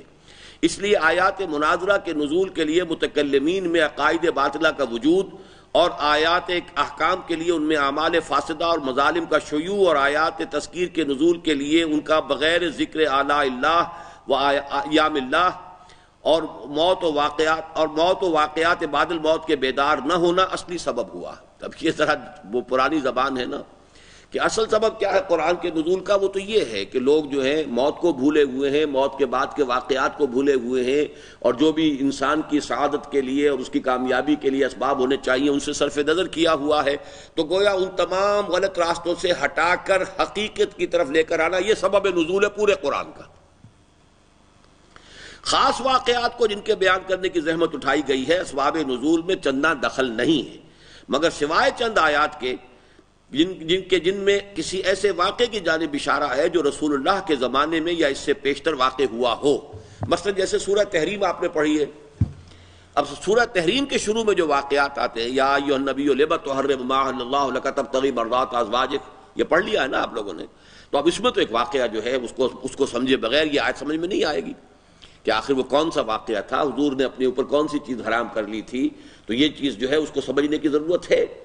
تو اس حوالے سے بعض تو آیات ایسی ہیں، لیکن اس کو ہمارے مفسرین نے اتنا عام کر دیا ہے کہ ہر آیت کے ساتھ شان نزول، اور جہاں کہ اس کے لیے نہ کوئی سند ہے نہ کوئی اس کے لیے حدیث صحیح موجود ہے، لیکن شان نزول کے اندر اسی کے حوالے سے بات کو سمجھنے کی کوشش کرتے ہیں۔ فوز الکبیر کی دوسری خصوصیت شاہ صاحب کی انصاف پسندی اور اخلاقی جرت ہے۔ مثلا عام طور پر مسلمان زمانہ جاہلیت کے عربوں سے فقط برائیاں اور عیب ہی منسوب کرتے ہیں، لیکن شاہ صاحب نے اس معاملے میں بھی انصاف بالائے اطاعت کے اصول کو ملحوظ رکھا اور تصویر کے دونوں پہلو پیش کیے۔ یعنی عرب معاشرے کے اندر جہاں خرابیاں تھیں وہاں بھلائیاں بھی تھیں، ان کے کردار میں اچھائیاں بھی تھیں، وہ فخر کرتے تھے تو اپنے اس پر کرتے تھے کہ ہم نے اتنے لوگوں کو کھانا کھلایا، ہم نے اتنی سخاوت کی ہے، بہادری ان کے اندر تھی۔ ایک دفعہ وعدہ کر کے پھر پورا کرنا جو ہے، وہ قول مرداں جو ہے وہ اس کے اوپر قائم رہنا جو ہے، تو یہ چیزیں جو ہے ان کے اندر موجود تھی۔ ایسا نہیں ہے کہ ساری گندگی ہی گندگی تھی، برائی ہی برائی تھی۔ یہی وجہ ہے کہ مکے والوں کے اندر تو آپ کو معلوم ہے نفاق کی بیماری نہیں تھی، وہ تو یا تو کٹر دشمن تھے اور یا پھر یہ کہ یوں سمجھیے کہ بے دام غلام ہے کہ جو حکم بھی آپ نے دیا اب اس کو جب مان لیا آپ کو اللہ کا رسول تو اب جو حکم آپ دیں گے گردن کٹانے کو تیار ہیں۔ لیکن یہ کہ یہ معاملہ جو ہے ان کے اندر خیر کے پہلو بھی تھے۔ اسی طرح عام مسلمانوں کا خیال ہے کہ یہودیوں اور عیسائیوں نے اپنی اصل مذہبی کتاب کو بدل ڈالا ہے، لیکن شاہ ولی اللہ اس کے قائل نہ تھے۔ وہ لکھتے ہیں یہودی تحریف لفظی تورات کے ترجمے وغیرہ میں کیا کرتے تھے، نہ کہ اصل کتاب میں، کیونکہ فقیر کے نزدیک ایسا ہی محقق ہوا ہے، اور ابن عباس کا بھی یہی قول ہے۔ لیکن یہ بات جو ہے یہ 100% درست نہیں ہے، چونکہ ترجمے کرتے ہوئے اب یہ بھی بات انہوں نے بھی لکھ دی ہے کہ ترجموں میں تحریف ہوئی ہے۔ سوال یہ کہ انجیل کا اصل ٹیکسٹ تو ہے ہی نہیں، اب ہمیں کیسے معلوم ہو؟ اور ترجمے ہر مرتبہ جب یہ کرتے ہیں تو اس ترجمے کو تبدیل کر دیتے ہیں۔ اب ایک نیا ورژن تیار ہو رہا ہے انجیل کا، بلکہ چھپ چکا ہے، جس میں ترجمے بدلے گئے ہیں۔ وہ ترجمے یہ بدلے گئے ہیں کہ جو نظریہ مساوات مرد و زن ہے، عورت اور مرد بالکل برابر ہیں، لیکن تورات میں اللہ کے لیے ہمیشہ مذکر کا لفظ آتا ہے۔ عورتوں نے شور مچا دیا، اس کا مطلب ہے اللہ تو نر ہوا، پھر مادہ جو ہے وہ تو پھر کمزور ہو گئی، وہ تو اس کی کوئی حیثیت نہیں ہے۔ تو اب تورات اور انجیل کا ایک ایسا ورژن تیار کیا جا رہا ہے جو یونی سیکس ہو، جس میں کہیں جو ہے وہ کہیں یہ لفظ نہ آئے کہ وہ اللہ کے لیے لفظ جو ہے وہ یعنی میسکولن جینڈر استعمال ہو، مین کی وجہ نہیں آئے گا۔ اب دی ہیومن بینگ، مین کا مین تو ظاہر بات ہے میسکولن ہو گیا، مین کے مقابلے میں تو وومن بھی آ جائے گا، وہ عورت ہے، لہذا اب وہ جہاں بھی مین آئے گا وہاں وہ اب ہیومن بینگ کا لفظ استعمال کریں گے تاکہ وہ کور کر لے مین اینڈ وومن دونوں کو۔ لیکن یہ اب کھلا کر رہے ہیں، کچھ عرصے کے بعد یہی ان کے پاس جو ہے وہ انجیل کا نسخہ ہوگا۔ تو یہ تراجم جیسا کہ شیخ احمد دیدات نے اس معاملے میں جو اس زمانے میں بہت بڑی خدمت کی ہے وہ یہی ہے کہ انہوں نے بڑی ریسرچ کی ہے کہ انجیل کے تراجم کیسے کیسے تبدیل ہوتے رہے ہیں، ان کو ریسرچ کر کے جو ہے وہ برآمد کر لیا ہے کہ یہ ترجمہ جو ہے فلاں زمانے میں یہ کیا گیا، فلاں زمانے میں یہ کیا گیا، پھر یہ تبدیلی کی گئی. تو یہ ایک بہت بڑی خدمت ہے جو انہوں نے انجام دی. تو یہ بات شاہ صاحب کی درست ہے، لیکن یہ کہ یہ تو درست اس اعتبار سے کہ اگر اصل ٹیکسٹ موجود ہوتا. اب اصل ٹیکسٹ تورات کا آج ہے ہی نہیں، یہ آپ کو معلوم ہونا چاہیے. یہودی یہ تسلیم کرتے ہیں کہ ہمارے پاس تورات کا اصل نسخہ نہیں ہے، اس لیے کہ اصل نسخہ جو ہے وہ تو رکھا ہوا ہے اس آرک میں. وہ ایک صندوق ہے بہت بڑا مقدس تابوت، جس کا کہ قرآن مجید میں سورہ بقرہ میں ذکر ہے، تابوت السکینہ. وہ جو ہے گم ہو چکا ہے، اس لیے کہ جب نبوکدنضر نے اس کو مسمار کیا تھا اس وقت جو ہے اسی یروشلم میں ہیکل سلیمانی کے تہخانوں کے اندر وہ موجود تھا، اور وہاں کچھ رہبائی ہر وقت رہتے تھے موجود اس کی پریزنس میں، اس کی عظمت کو کی تقدیس کرنے کے لیے. تو جب اس کو مسمار کیا گیا وہ وہاں سے نکلے نہیں، تو گویا کہ جب پورا ملبہ گرا ہے تو اس کے اندر ہی ان کی لاشیں بھی دب گئی ہیں اور وہ صندوق سکینہ بھی موجود ہے. اور یہ اب یہ کہہ رہے ہیں یہودی کہ ہم نے تحقیق کر لی ہے کہ ایک سرنگ کے اندر مسجد اقصیٰ کی بنیادوں کے نیچے وہ سرنگ اب بھی موجود ہے جہاں وہ آرک بھی ہے، تابوت سکینہ بھی ہے، اور ان کی لاشیں بھی موجود ہیں. اور وہ کئی مرتبہ اٹیمپٹ کر چکے ہیں سرنگ کھود کر وہاں تک پہنچنے کی. اور جب کہ وہ کبھی آگ لگائی تھی مسجد اقصیٰ کے ایک حصے کو آگ لگا دی گئی تھی. یہ ان کی اٹیمپٹس یہی ہیں کہ کسی طریقے سے اس کو گرایا جائے، پھر ہم ایکسکیویٹ کریں گے. اور ایک فلم بھی دکھائی گئی تھی فلپائنز میں. یہ ہمارے جو ساتھی ہیں نعیم غفور شیخ جو PIA میں فلائٹ انجینئر ہیں، یہ وہاں جا کر وہ فلم دیکھ کر آئے ہیں کہ جس فلم میں انہوں نے ثابت کیا ہے کہ وہ آرک موجود ہے اور اس میں وہ تختیاں موجود ہیں پتھر کی جس کے اوپر کے تورات لکھی ہوئی ہے، اور عصائے موسیٰ بھی موجود ہے، اور بھی کچھ تبرکات ہیں. اس کا ذکر قرآن مجید میں بھی موجود ہے. تو ظاہر بات ہے اس کے بعد تو 100 برس کے بعد جب یہ کہ بیبیلونیا میں یہ چلے گئے تھے اور کیپٹیوٹی میں رہے ہیں، پھر جب وہاں سے چھوٹ کر آئے ہیں تو انہوں نے اپنی یادداشتوں سے دوبارہ مرتب کیا ہے. تو وہ تورات ہے جو ان کے پاس ہے. اصل تورات تو ان کے پاس ہے ہی نہیں. اصل انجیل بھی نہیں ہے، جیسا کہ میں نے عرض کیا کہ وہ یا تو ہبریو میں تھی یا آرامائک میں تھی یا سیریک زبان میں تھی. 3 کے سوا کسی چوتھی زبان میں ہونے کا سوال نہیں، اور کوئی قدیم نسخہ جو ہے اس زبان میں موجود نہیں ہے. جو ارلیسٹ ہے وہ بھی گریک ٹرانسلیشن ہے. تو شاہ صاحب کا کہنا یہ تھا کہ یہودیوں نے بھی جو تحریف کی تھی وہ ترجموں میں کی تھی. باقی یہ کہ قرآن مجید سے معلوم ہوتا ہے کہ انہوں نے الفاظ کو بھی آگے پیچھے کیا ہے. بہرحال اس میں شاہ صاحب کی رائے سے اختلاف کی گنجائش بھی ہے، لیکن یہ تو پھر ایک ریسرچ کا ایشو ہے. بعض مفسرین نے اہل کتاب سے قصے لے کر انہیں قرآنی تفاسیر اور علوم اسلامی کا جز بنا دیا ہے. اس کے خلاف شاہ صاحب نے جا بجا آواز بلند کی ہے. مثلا فوز الکبیر میں لکھا ہے، یہاں پر یہ جان لینا مناسب ہے کہ حضرات انبیاء سابقین کے قصے احادیث میں کم مذکور ہیں، اور ان کے وہ لمبے چوڑے تذکرے جن کے بیان کرنے کی تکلیف عام مفسرین بیان کرتے ہیں وہ سب الا ماشاءاللہ علماء اہل کتاب سے منقول ہیں. اسی کتاب میں آگے چل کر پھر لکھتے ہیں، اسرائیلی روایات کا نقل کرنا ایک ایسی بلا ہے جو ہمارے دین میں داخل ہو گئی ہے. حالانکہ صحیح اصول یہ ہے کہ ان کی نہ تصدیق کرو نہ تکذیب.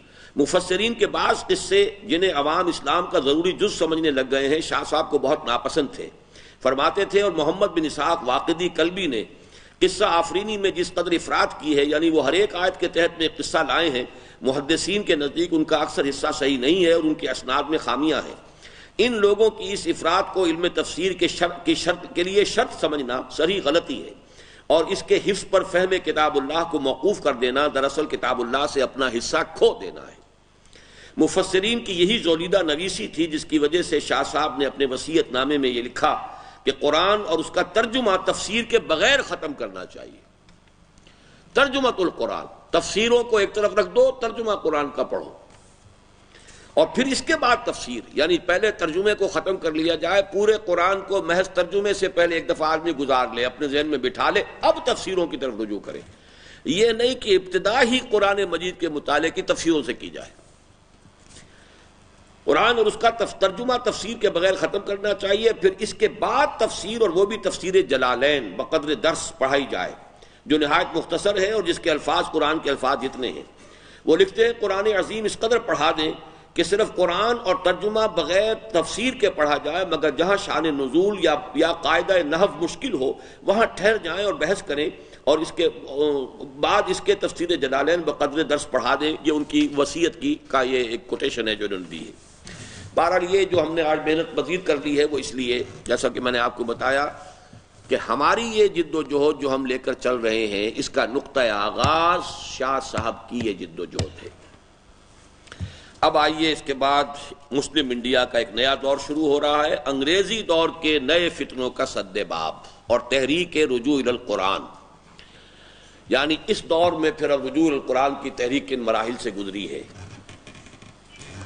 اس میں سے آج ہم صرف پہلے دو جو ہیں آئٹم وہ پڑھ سکیں گے، خان وعدہ ولی اللہ اور تحریک شہیدین، اور عیسائیوں اور ہندوؤں کی جانب سے تبلیغی یلغار۔ امام الہند حضرت شاہ ولی اللہ دہلوی کے بارے میں ہم اپنا یہ تاثر بھی بیان کر چکے ہیں کہ دور صحابہ کے بعد کی پوری اسلامی تاریخ میں ان کی سی جامعیت کبریٰ کی حامل کوئی دوسری شخصیت نظر نہیں آتی، اور اس میں ہرگز کسی شک و شبے کی گنجائش نہیں ہے کہ وہ واقعتاً دور جدید کے فاتح ہیں۔ فاتح کے کیا معنی ہے یہاں؟ جی، افتتاح کرنے والے۔ فاتح کا ایک ترجمہ ہمارے ہاں ہوتا ہے کانکر کرنا، فتح کرنا، کانکرر فاتح۔ ایک ہے فتح یفتح کھولنا، اسی سے مفتاح کا لفظ بنا، چابی، تالے کی چابی کو آپ کیا کہتے ہیں؟ مفتاح، جس سے کہ وہ تالا کھل جاتا ہے۔ تو فاتح بمنزلہ افتتاح، جیسے کہ قرآن مجید میں سورہ فاتحہ دی اوپننگ سورہ آف دی قرآن، قرآن کو کھولنے والی، دی اوپننگ سورہ آف دی قرآن۔ تو دور حاضر کے فاتح، اس کا آغاز کرنے والے جو ہیں، جو بھی تجدیدی مساعی ہو رہی ہیں، چونکہ میں پہلے عرض کر چکا ہوں کہ شیخ مجدد رحمۃ اللہ علیہ کی مساعی زیادہ تر ایک روک لگا دینا، بند باندھ دینے کا تھا۔ اب اس کے بعد اصل جو تعمیری جد و جہد شروع ہوئی ہے وہ در حقیقت شاہ ولی اللہ دہلوی رحمۃ اللہ علیہ کی ذات سے ہے، اس لیے کہ جب اصل شے قرآن ہے تو قرآن سے تعلق کو دوبارہ قائم کرنا، استوار کرنا، یہیں سے وہ اب اصل جو ہے کام شروع ہوگا تجدید دین کا۔ تو اس لیے وہ فاتح ہیں اس دور کے۔ ساتھ ہی تجدید دین اور احیاء اسلام کے بلند و بالا مقاصد کے لیے ان کی ہمہ جہتی مساعی کا ایک اجمالی خاکہ بھی بیان کیا جا چکا ہے، اور یہ بھی عرض کیا جا چکا ہے کہ ان مختلف النوع اور وسیع الاطراف مساعی میں ان کی اہم ترین خدمت یہ تھی کہ انہوں نے اسلام کا رشتہ اس کی اصل ثابت یعنی قرآن حکیم کے ساتھ اثر نو قائم کرنے کے طویل عمل کا باقاعدہ آغاز فرما دیا۔ یہ تو پچھلے چیپٹر سے کوٹیشنز دی ہیں میں نے اس چیپٹر کو آغاز کرنے کے لیے، اور یہ کہ وہ ان کا عظیم ترین کارنامہ یہ ہے کہ انہوں نے توجہات کو اثر نو قرآن حکیم کے علم و حکمت کی جانب منعطف کر دیا، اور اللہ کی رسی کے ساتھ امت مسلمہ کے تعلق کو دوبارہ استوار کرنے کی سعی کا آغاز کر کے گویا حضرت ابوبکر صدیق کے اس قول کے مطابق کہ لا یصلح آخر هذه الامت الا بما صلح به اولها، اسلام کی نشأت ثانیہ کی سعی و جہد کی راہ کھول دی۔ یہاں ایک غلطی ہے، کل بھی میں نے نوٹ کیا تھا لیکن میں وضاحت کرنے سے مجھے یاد نہیں رہی بات، یہ ذرا کوئی صاحب نوٹ کر لیں اور عاکف کو بھی نوٹ کروا دیں کہ آئندہ ایڈیشن کے اندر یہ تصحیح کر دیں۔ یہ قول حضرت ابوبکر کا نہیں ہے، نوٹ کر لیجئے۔ وہ تم نے مٹائی دیا جملہ جو میں نے لکھا تھا، میں نے امتحان لینا اس میں۔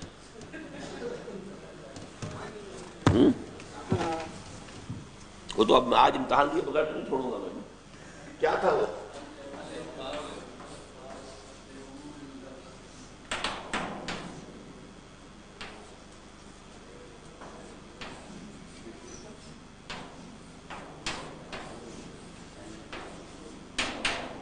یہ تو قائم رہے گا۔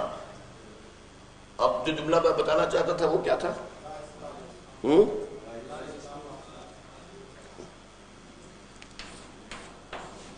لا يصلح آخر هذه الأمة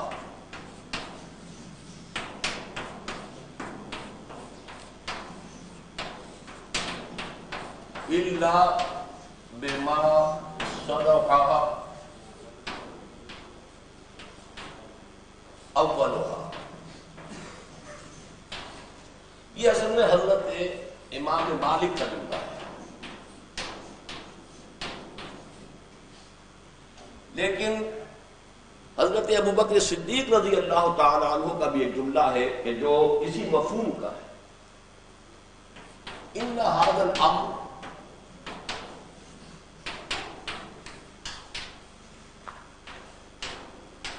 لا يصلح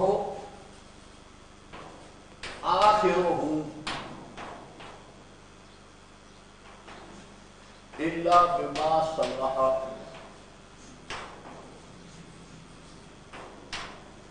اول۔ یہ ہے ابو بکر رضی اللہ تعالیٰ عنہ۔ جب حضرت ابو بکر نے رضی اللہ تعالیٰ عنہ حضرت عمر کو نامزد کیا ہے اپنا جانشین، اس وقت ایک خطبہ دیا تھا اور خلافت کے بارے میں کچھ باتیں بیان کی تھی۔ اس میں فرمایا تھا ان ھذا الامر، یعنی جو خلافت کا معاملہ ہے، لا یصلح آخرہ، اس کا جو آخری حصہ ہے نہیں درست ہو سکے گا الا بما صلح بہ اولہ، مگر اسی طریقے پر جس طریقے پر کہ پہلے حصہ کی اصلاح ہوئی تھی۔ یہ اصل میں اس حدیث کے حوالے سے ہے کہ جو حضور نے 5 ادوار گنوائے ہیں کہ میرا دور ہے، پھر خلافت علی منہاج النبوت کا دور ہے، پھر ظالم ملوکیت کا دور ہے، پھر غلامی والی ملوکیت کا دور ہے، اس کے بعد پھر خلافت علی منہاج النبوت کا دور ہے۔ تو گویا کہ آخری جو دور ہوگا وہ بھی اسی طور سے قائم ہو سکے گا جس طور سے پہلا دور قائم ہوا تھا۔ تو وہ جملہ تو ہے حضرت ابو بکر صدیق کا رضی اللہ تعالیٰ عنہ، لیکن اس کی ترجمانی پھر کی ہے امام مالک رحمۃ اللہ علیہ نے، لا یصلح آخر هذه الامة الا بما صلح به اولها، اور یہ سب سے پہلے مولانا ابوالکلام آزاد نے یہ جملہ 1912 میں الہلال میں نقل کیا ہے۔ یہ تو انشاءاللہ پھر جب وہ بقیہ کتابچہ ہم پڑھیں گے، وہ تعمیل والا فکر اسلام کے انقلابی فکر کی تجدید و تعمیل، تو وہاں یہ بات آ جائے گی۔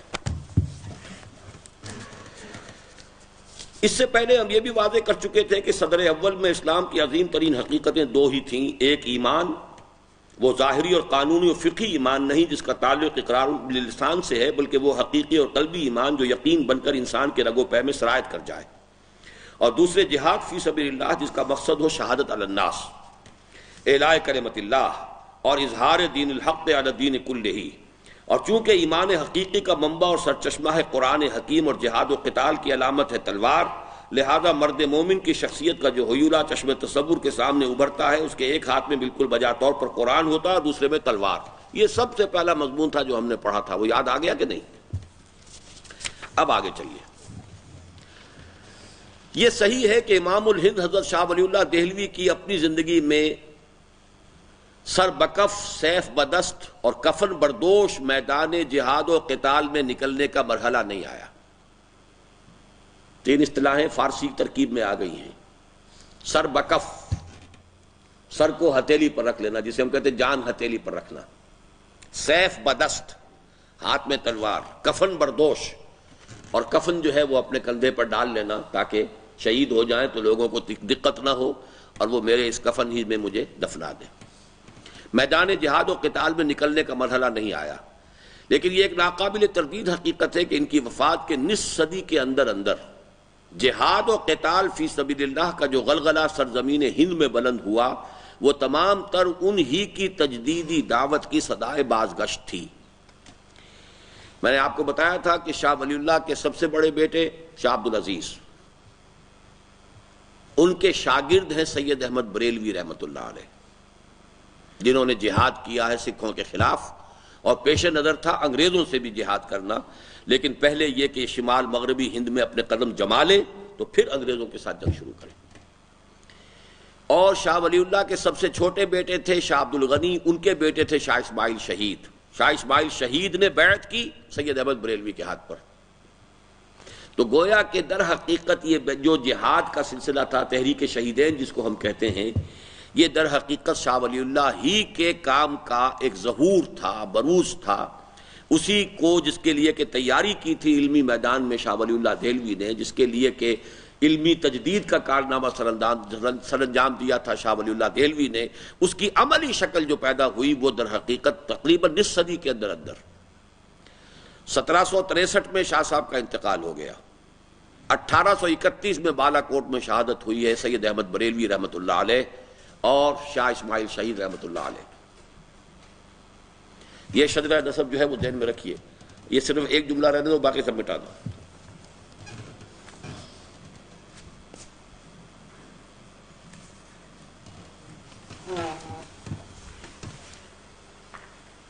شاہ ولی اللہ، ان کے بیٹے شاہ عبدالعزیز، ان کے شاگرد سید احمد بریلوی، شاہ ولی اللہ کے ایک اور بیٹے شاہ عبد الغنی، ان کے بیٹے شاہ اسماعیل شہید،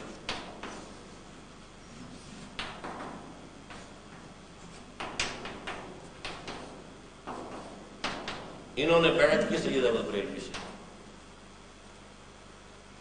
یہ کہلاتے ہیں شہیدین، تحریک شہیدین.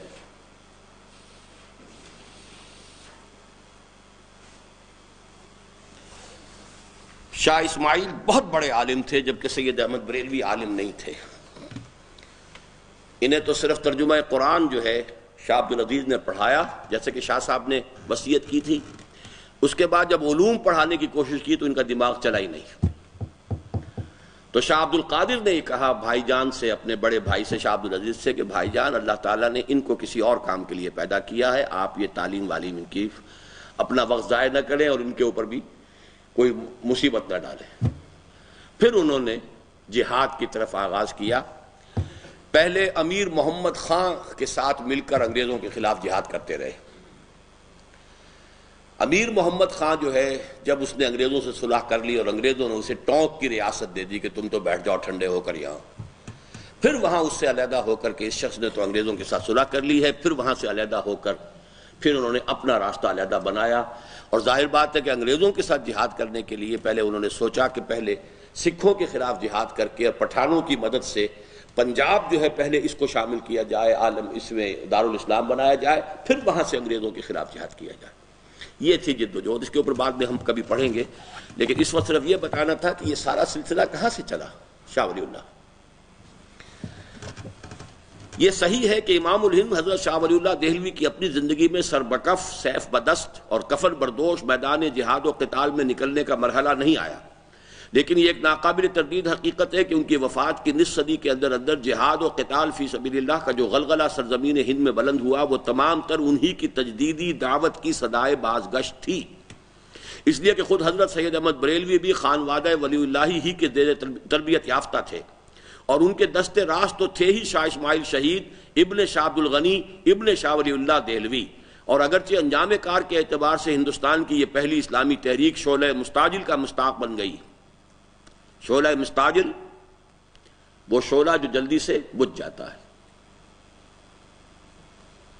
اگر آپ کے اندر ہمت ہے تو یاد کیجئے، یہ مصرع ہے بہت عمدہ. کسی بھی چیز کو واضح کرنے کے لیے تھی تو اچھی لیکن جلدی ختم ہوگی. خوش درخشید ولے شعلہ مستعجل بود،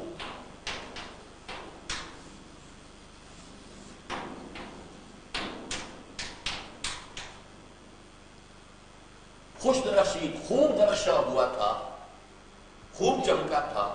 خوش درخشید، درخشاں چمکنا، بہت عمدہ چمکا تھا، خوب درخشاں ہوا تھا. ولے لیکن شعلہ مستعجل بود، وہ ایک ایسے شعلے کے مانند ثابت ہوا کہ جو جلد ہی بجھ گیا.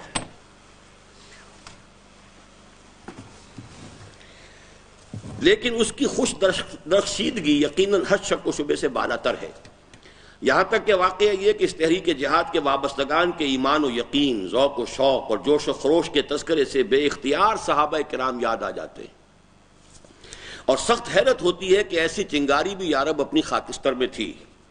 اور یہ ایک بیان ثبوت ہے اس کا کہ اگر دعوت کی اساس اور منہج عمل وہی اختیار کیا جائے جو اسلام کے صدر اول میں کیا گیا تھا تو سیرت و کردار کے وہی نمونے آج بھی تیار ہو سکتے ہیں جو دور صحابہ کا طرۂ امتیاز ہیں. گویا بقول جگر مراد آبادی، چمن کے مالی اگر بنا لے موافق اپنا شعار اب بھی، چمن میں آ سکتی ہے پلٹ کر چمن سے روٹھی بہار اب بھی. اب یہاں سے اب تیسرا دور شروع ہو رہا ہے مسلم انڈیا کا، یعنی انگریز کی آمد. پھر ذہن میں تازہ کر لیں، پہلا دور 712 عیسوی سے شروع ہوا، محمد بن ابن قاسم کے ذریعے سے موجودہ پاکستان کا جنوبی نصف جگمگا اٹھا.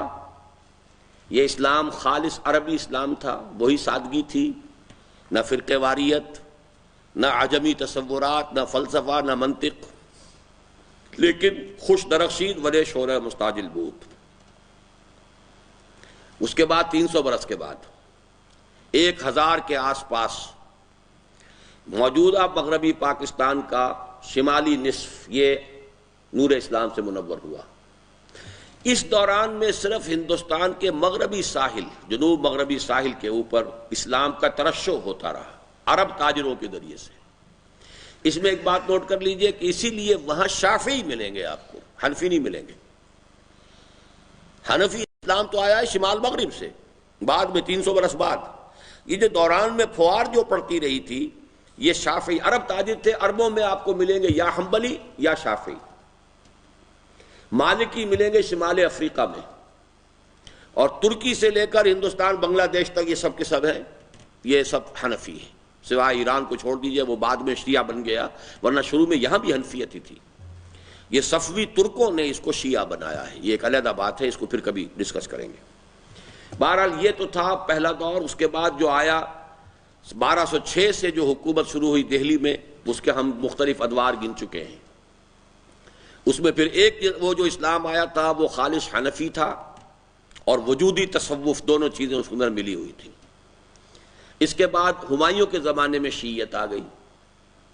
اب جب انگریز آئے تو 2 بلائیں اور آئیں۔ وہ بلائیں آپ سمجھ لیجئے، وہ بلائیں کون سی ہیں جو آج بھی ہمارے معاشرے کے اندر بہت موجود ہیں۔ اس کا شرجۂ نسب آپ کو سمجھنا چاہیے، روٹس کہاں ہیں۔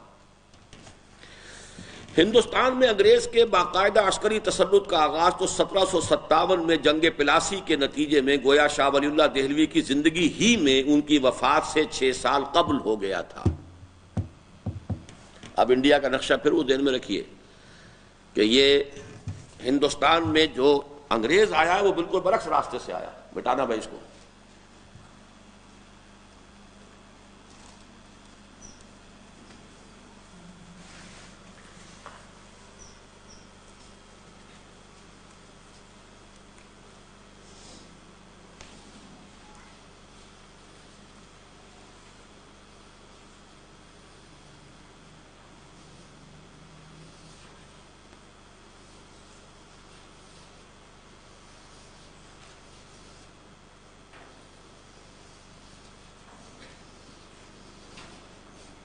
یہ کبھی ہندوستان ہوتا تھا،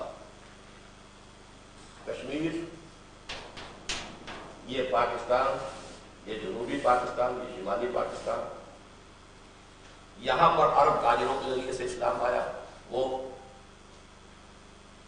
شافعی اسلام تھا۔ یہاں سے اسلام آیا، اور ہندوستان میں ہمیشہ سے حملہ آور ادھر سے آتے ہیں۔ پہلی مرتبہ ہوا ہے کہ یہاں سے اب شروع ہوا انگریز، اور یوں پڑھا ہے،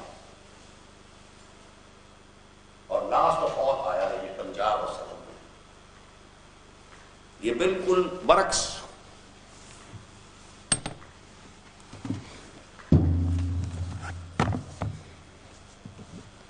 سترہ سو 57 میں پلاسی کی جنگ ہوئی، لارڈ کلائیو، سراج الدولہ اور ایک جو غداری کی شیعہ نے میر جعفر، اس کے نتیجے میں انگریزوں کی حکومت قائم ہوئی۔ اب 1757 اور شاہ صاحب کا انتقال 1763، اس کو کوریلیٹ کرتے جائیے۔ اب گویا کہ 6 سال کے بچے تھے شاہ صاحب، شاہ ولی اللہ دہلوی، جبکہ انگریز نے قدم جما لیے تھے ہندوستان میں، بنگال میں۔ جی جی کس کی؟ ہاں 6 سال عمر میں بقایا تھا، ٹھیک۔ وفات سے 6 سال قبل ہو گیا تھا، تاہم اسے ایک باضابطہ کل ہند سلطنت بننے میں پوری 1 صدی لگی، 1857۔ یہاں تک کہ 1857 کے غدر یا بغاوت کی صورت میں آخری ہچکی لے کر ہندوستان میں مسلمانوں کی حکومت کا 650 سالہ دور ختم ہو گیا، اور تاریخ ہند کے برطانوی دور کا آغاز ہو گیا، ٹھیک۔ 18ویں صدی عیسوی کا نصف آخر اور 19ویں صدی کا نصف اول ہند میں سخت اضطراب و انتشار اور شکست و ریخت کا زمانہ ہے۔ جب ایک نظام ٹوٹ رہا ہے، مسلمانوں کی حکومت ختم ہو رہی ہے، دوسرا نظام آ رہا ہے، تو وہ تو پھر افراتفری اور شکست و ریخت اور کیوس اور اسی طرح کا دور تھا۔ جس میں مسلمان بالخصوص حد درجے مایوسی اور دل شکستگی کا شکار رہے۔ ظاہر بات ہے کہ ایک قوم تخت حکومت سے پٹخ دی جائے، نیچے گرا دی جائے، تو مایوسی، دل شکستگی، فرسٹریشنز، ڈیفیٹزم، اور یہ ڈیفیٹسٹ مینٹیلٹی بھی پھر پیدا ہوتی ہے۔ مایوسی کے اس غلبے میں جبکہ حالت یہ ہوتی ہے کہ آرزو اول تو پیدا ہو نہیں سکتی، کہیں اور ہو جائے تو مر جاتی ہے یا رہتی ہے خام، ظاہر ہے کہ تحریک شہیدین ایسی پرعزیمت دعوت کا پنپنا اور کامیاب ہونا آسان نہ تھا۔ اٹھ تو گئی وہ دعوت، لیکن اس کی کامیابی آسان نہیں تھی، اس لیے کہ ماحول پر تو دل شکستگی طاری ہے، فرسٹریشن ہے، مایوسی ہے، بددلی ہے، اور اخلاقی زوال انتہا کو پہنچا ہوا تھا، اختلاف اور افتراق تھا، طوائف الملوکی تھی، تبھی تو انگریز فتح کرتا چلا آیا۔ کہاں سے؟ 7 سمندر پار سے، ہزاروں میل دور سے قوم آ رہی ہے، کتنی لمبی سپلائی لائن ہے اس کی، اور وہ فتح کرتا چلا جا رہا، آگے بڑھتا چلا جا رہا۔ تو ان حالات میں ظاہر بات ہے کہ وہ خوش نرخشید ولے شعلہ مستعجل بود ہی ہو سکتا تھا کہ دعوت تو اٹھ کھڑی ہوئی لیکن وہ پنپ نہیں سکتی تھی۔ چنانچہ یہی ہوا کہ 1831 میں شہیدین نے بخاک و خون غلطیدن کی روش اختیار کر لی۔ شہیدین یعنی 2 شہید، سید احمد بریلوی رحمۃ اللہ علیہ اور شاہ اسماعیل شہید رحمۃ اللہ علیہ، اور اپنے بہت سے رفقا کے ساتھ جام شہادت نوش کر لیا، اور اس طرح بالا کوٹ کی فضاؤں میں دعوت ولی اللہ کی یہ پہلی صدائے بازگشت دم توڑ گئی۔ اور بعد میں اگرچہ مجاہدین مسلسل من اثر نو جلوہ دہم دار و رسن را، یہ کیا سمجھ میں آ گیا؟ یہ کیا ہے؟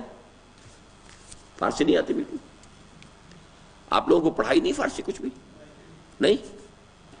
من اثر نو کون سا لفظ اردو میں نہیں ہے؟ من کو نہیں جانتے آپ؟ میں اثر نو نئے سرے سے، جلوہ دہم جلوہ دوں گا، دار و رسن را، دار و رسن پھانسی کا تختہ اور اس کی رسی،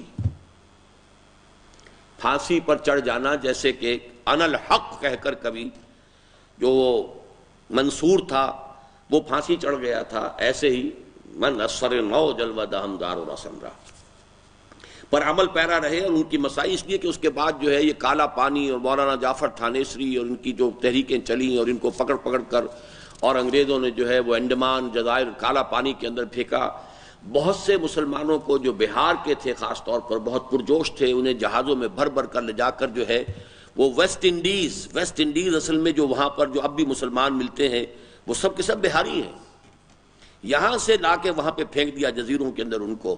اب بھی وہ کہتے ہیں کبھی کبھی ہاں ہمارا پردادا تھا وہ قرآن پڑھتا تھا، اس کے پاس کچھ تھا، جیسے یہاں پہ یہ تو 70 برس کی بات ہے جو روس کے اندر جو ہے جو برین واشنگ ہوئی ہے، تو وہاں تو اب یہ کئی 100 برس کی بات ہے، اس لیے انہیں یاد آتا بیار کوئی بیار کا نام لیتے تھے، وہ بیار انہیں پتہ نہیں کہ بہار ہے، صوبہ ہندوستان کا صوبہ بہار، اور یہ گویا کہ بغاوت اس کی گھٹی میں پڑی ہوئی تھی۔ شہیدین کی تحریک کے بہت سے اثرات بعد میں وہاں جمع ہوئے۔ عظیم آباد جو پٹنہ کا پرانا نام تھا وہ اس بغاوت کا بہت بڑا مرکز بن گیا تھا۔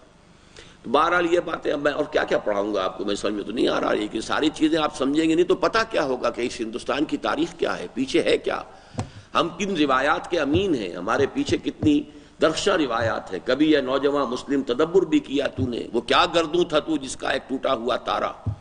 تو تحریک شہیدین پر 3 والیومز لکھے ہیں مولانا غلام رسول مہر نے، 3 والیومز، تحریک مجاہدین اور اس طرح سے 3 نام مختلف ہیں اس کے، لیکن یہ کہ بہت ہمت ہو تو پڑھیے ان چیزوں کو۔ تو علماء اس کے بعد بھی اگرچہ بہت سے جو ہیں لوگ وہ جہاد کا غلغلہ بلند کرتے رہے، لیکن بہرحال 1831 میں یہ تحریک ختم ہو گئی تھی، اور ان کی مسائی کا سلسلہ بالآخر ریشمی رومالوں کی تحریک تک ممتد ہوا۔ یہ اس صدی کے آغاز میں شیخ الہند مولانا محمود حسن دیوبندی اسیر مالٹا کی ریشمی رومال کی تحریک، کہ جس کے ذریعے سے انگریزوں کے خلاف بغاوت کرنی مقصود تھی، لیکن وہ عین وقت کے اوپر پکڑی گئی، اور پھر بہت سے لوگ جو ہیں وہ پھانسی چڑھائے گئے، بہت سے لوگ جو ہیں وہ جلا وطن کیے گئے۔ اسی میں پھر شیخ الہند جو ہیں وہ بھی گرفتار کر کے اور وہ پھر مالٹا میں اسیر رکھے گئے۔ اسی کی وجہ سے مولانا عبید اللہ سندھی جو ہے افغانستان سے بھاگ کر روس پہنچ گئے تھے، لیکن ظاہر ہے کہ ان کا کوئی نتیجہ برآمد نہ ہو سکا، اور ہندوستان میں انگریز کا اقتدار اور قبضہ دن بدن مستحکم ہوتا چلا گیا۔ اب ہمیں غور کرنا ہے کہ اس ہندوستان کی سرزمین میں انگریزوں کے آنے کے بعد کے کیا حالات ہوئے، اور اس میں جیسا کہ ابھی آپ پڑھ لیں گے دو مختلف گوشے ہیں۔ انگریز کی آمد کے بعد پولیٹیکل ڈیولپمنٹس کیا ہوئی، یہ ایک علیحدہ داستان ہے، لیکن یہاں اس کتاب کے مضمون کے حوالے سے ہمیں جو علمی اور خاص طور پر قرآن کے معاملے میں جو کچھ ہوا، مذہبی میدان میں جو کچھ ہوا، اس کا جائزہ ہم لیں گے۔ چنانچہ اس کتاب کے فوراً بعد پہلے میں آپ کو اسلام اور پاکستان نامی اپنی کتاب کے کچھ حصے پڑھاؤں گا کہ جس میں پھر سیاسی طور پر انگریز کی آمد کے بعد یہاں کا جو نقشہ بدلا ہے اور جو نئے مسائل پیدا ہوئے ہیں اور ہندو مسلم کشمکش کا آغاز ہوا ہے، اس کا پورا بیک گراؤنڈ ہسٹوریکل آپ کے سامنے آ جائے کہ اس کے کیا کیا فیکٹرز تھے۔ That's a political back ground. یہ پولیٹیکل نہیں، یہاں پر ہم اس کا جائزہ لیں گے صرف علمی اعتبار سے اور دینی مذہبی اعتبار سے۔ برطانوی دور میں مسلمانان ہند زندگی اور موت کی جس کشمکش سے مسلسل دوچار رہے، اس کے متعدد پہلو تھے، خالص دینی و مذہبی بھی، علمی و فکری بھی، سماجی و مجلسی بھی، اور قومی و سیاسی بھی۔ اب یہاں تو میں نے 4 گنوا دیے 2 کی بجائے۔ دینی و مذہبی، علمی و فکری، سماجی و مجلسی، سوشل۔ اب سوشل میں یہ ہے کہ کھڑے ہو کر جو ہے کھانا کھایا جا رہا ہے۔ ابتدا میں ہندوستان میں جب انگریز آیا ہے اور میز کرسی پر بیٹھ کر کھانا کھانے کو کفر قرار دیا گیا، کرسٹان ہو گیا، میز پہ بیٹھ کے کھانا کھاتا۔ کسی نے چمچہ استعمال کر لیا تو یہ بھی کرسٹان ہو گیا۔ کانٹا استعمال کرنا، چھری استعمال کرنا تو بہت دور کی بات تھی، چمچے کا استعمال بھی، چونکہ ظاہر بات ہے ہماری تہذیب میں تو نہیں تھا، ہم تو ہاتھ سے کھایا کرتے تھے، جو طریقہ تھا چلا آ رہا تھا۔ تو تہذیبی اور سماجی اعتبار سے بڑے پرابلم پیدا ہوئے۔ ایک نئی تہذیب آ رہی تھی، ہماری اپنی ایک تہذیب تھی، ٹکراؤ ہوا۔ دینی اور مذہبی اعتبار سے عیسائیت کی تبلیغ شروع ہوئی اور ہندوؤں نے بھی سر اٹھایا، اس لیے کہ جب ہندوؤں کو تو اب سائی آف ریلیف مل گئی کہ انگریز نے انہیں تھوڑا سا سپورٹ کیا، اس لیے کہ انگریز کو خطرہ تھا مسلمانوں سے کہ ان سے ہم نے حکومت چھینی ہے تو بغاوت انہی کی طرف سے ہو سکتی ہے۔ ہندوؤں کے لیے تو یہ چینج آف ماسٹرز کا معاملہ تھا، پہلے وہ مسلمانوں کے غلام تھے، اب انگریزوں کے غلام ہو گئے، تو کیا فرق پڑا؟ کوئی فرق نہیں پڑا، غلام کے غلام رہے۔ مسلمان جو ہے تخت حکومت سے پٹخ کر جو ہے جو فرش پر دے مارے گئے تھے، تو جذبہ جو ریئیکشن کا ہو سکتا تھا، بغاوت کے جذبات تو انہی میں ہو سکتے تھے، لہذا انگریز نے پوری حکمت عملی سے ہندو کو سپورٹ کیا، مسلمان کو دبایا۔ اس سے جو ہے بہت سے مسائل پیدا ہوئے، ہندو مذہب نے بھی سر اٹھایا، کیا ہم بھی کچھ ہیں؟ اس حوالے سے دینی و مذہبی مسائل بھی پیدا ہوئے، علمی و فکری مسائل بھی پیدا ہوئے، جس پر کہ ہم نے نشرت ثانیہ میں گفتگو کی ہے۔ سماجی اور مجلسی مسائل بھی پیدا ہوئے اور قومی اور سیاسی مسائل بھی پیدا ہوئے۔ ان میں سے اس وقت ہماری گفتگو خالص دینی و مذہبی کشمکش تک محدود ہے۔ قومی اور سیاسی کشمکش کے بارے میں ہم نے 1967 میں انہی صفحات میں تفصیل کے ساتھ اظہار رائے کیا تھا، یعنی میثاقی میں نے یہ مضامین لکھے تھے۔ یہ مضامین اسلام اور پاکستان کے زیر عنوان کتابی صورت میں شائع کیے جا چکے ہیں، لہذا آج کے اس چیپٹر کے بعد ہم یہاں سے گویا کہ یوں سمجھیے کہ مسلم انڈیا کی تاریخ کو اب 2 حصوں میں تقسیم کر لیجئے۔ اب تک ہم ایک ہی شکل میں لے کر آ رہے تھے، مذہبی، سیاسی، سماجی سب چیزیں ایک تھی۔ اب یہ ہے کہ ہمارا مطالعہ جو ہے مذہبی اور اعتقادی اعتبار سے یہ تو آج اس چیپٹر کی شکل میں آگے بڑھے گا، اور سیاسی اور قومی اعتبار سے یہ مختلف چیپٹر کی شکل میں ہمارے زیر مطالعہ وہ بات آئے گی۔ مزید برآں یہ چومکھی جنگ مسلمانوں کو بے وقت 2 دشمنوں سے لڑنی پڑی، یعنی انگریزوں سے بھی اور ہندوؤں سے بھی، اور جیسا کہ بالعموم ہوتا ہے اس میں اولاً مسلمانوں کو مدافعت ہی پر اکتفا کرتے بنی، اور ایک طویل عرصے کے بعد ہی یہ صورت پیدا ہو سکی کہ قدم جما کر کسی مثبت اساس پر تعمیر جدید کی کوشش شروع کر سکیں۔ بات سمجھ میں آ گئی کہ اب ہمارے اوپر 2 یلغاریں ہوئیں، ایک عیسائی مشنریز کی، عیسائی بنانے کے لیے، ایک ہندو نے بھی سر اٹھایا۔ ان دونوں کا جارحانہ انداز تھا اور مسلمانوں کا مدافعانہ انداز تھا، تھکے ہوئے تو تھے ہی، پٹا ہوا مورا، شکست خوردہ ذہنیت، تو جو بھی کچھ کر سکتے تھے وہ تھوڑا بہت جو ہے وہ ڈیفنس کا۔ اس کے بہت عرصے کے بعد پھر اس کے اندر جو ہے استقامت پیدا ہوئی اور پھر جوابی حملہ بھی ہوا۔ خالص مذہبی میدان میں مسلمانوں کو سب سے پہلے عیسائی مشنریوں کی یلغار سے سابقہ پیش آیا۔ 1826 میں Heber, Lord Bishop of Calcutta نے براہ دہلی، بمبئی تک پورے ہندوستان کا دورہ کرنے کے بعد اعلان کیا کہ ہم نے اچھی طرح دیکھ لیا ہے کہ مسلمانان ہند میں نہ کوئی مذہبی جذبہ باقی رہا ہے، نہ سیاسی قوت، لہذا عیسائیوں کو کھل کر اپنے مذہب کی تبلیغ کرنی چاہیے۔ یہ ہے ہیبر، لارڈ بشپ آف کیلکٹا، 1826۔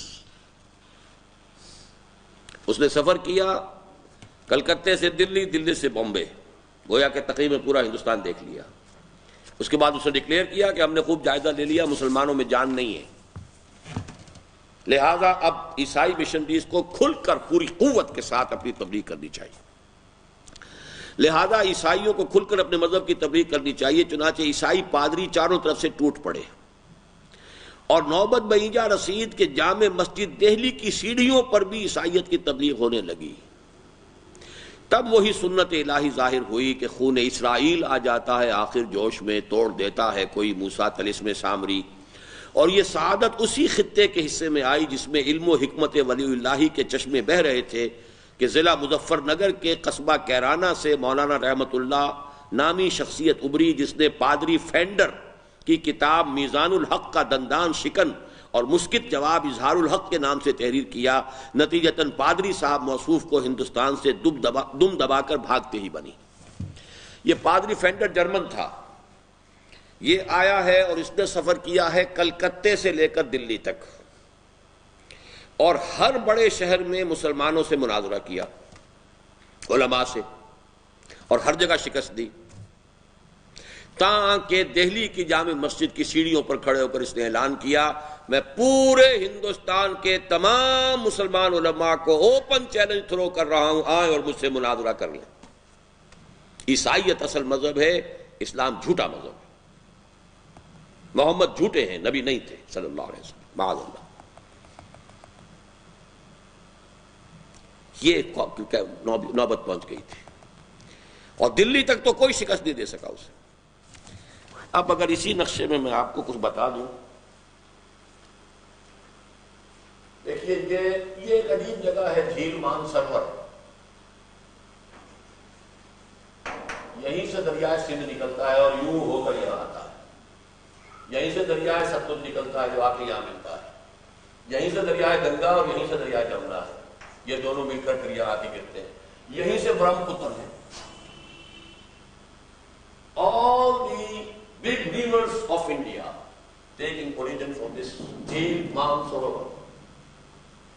کتنا ویریڈ ہے، یہ سندھ نکلا، پورے کشمیر کا چکر لگا کر آیا اور پھر یہاں آ کر گھوڑا سندھ میں، یہ ستلج آ رہا ہے، ستلج، بیاس، راوی، چناب، جہلم، یہ آپ کا پاکستان شریف ہے، یہ ہے دریائے گنگا اور یہ ہے دریائے جمنا۔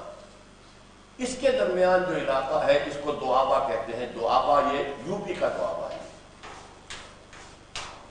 یہاں سمجھ لیجیے دلی تھی، یہ دلی ہے۔ یہ دوآبا جو ہے جس کے اضلاع میں سہارنپور، مظفر نگر، یہ علاقہ جو ہے میرٹھ، یہ بہت ہی مردم خیز خطہ رہا ہے۔ شاہ ولی اللہ بھی ضلع مظفر نگر کے رہنے والے تھے، پھلت کے رہنے والے، دہلی میں جا کر بعد میں آباد ہوئے۔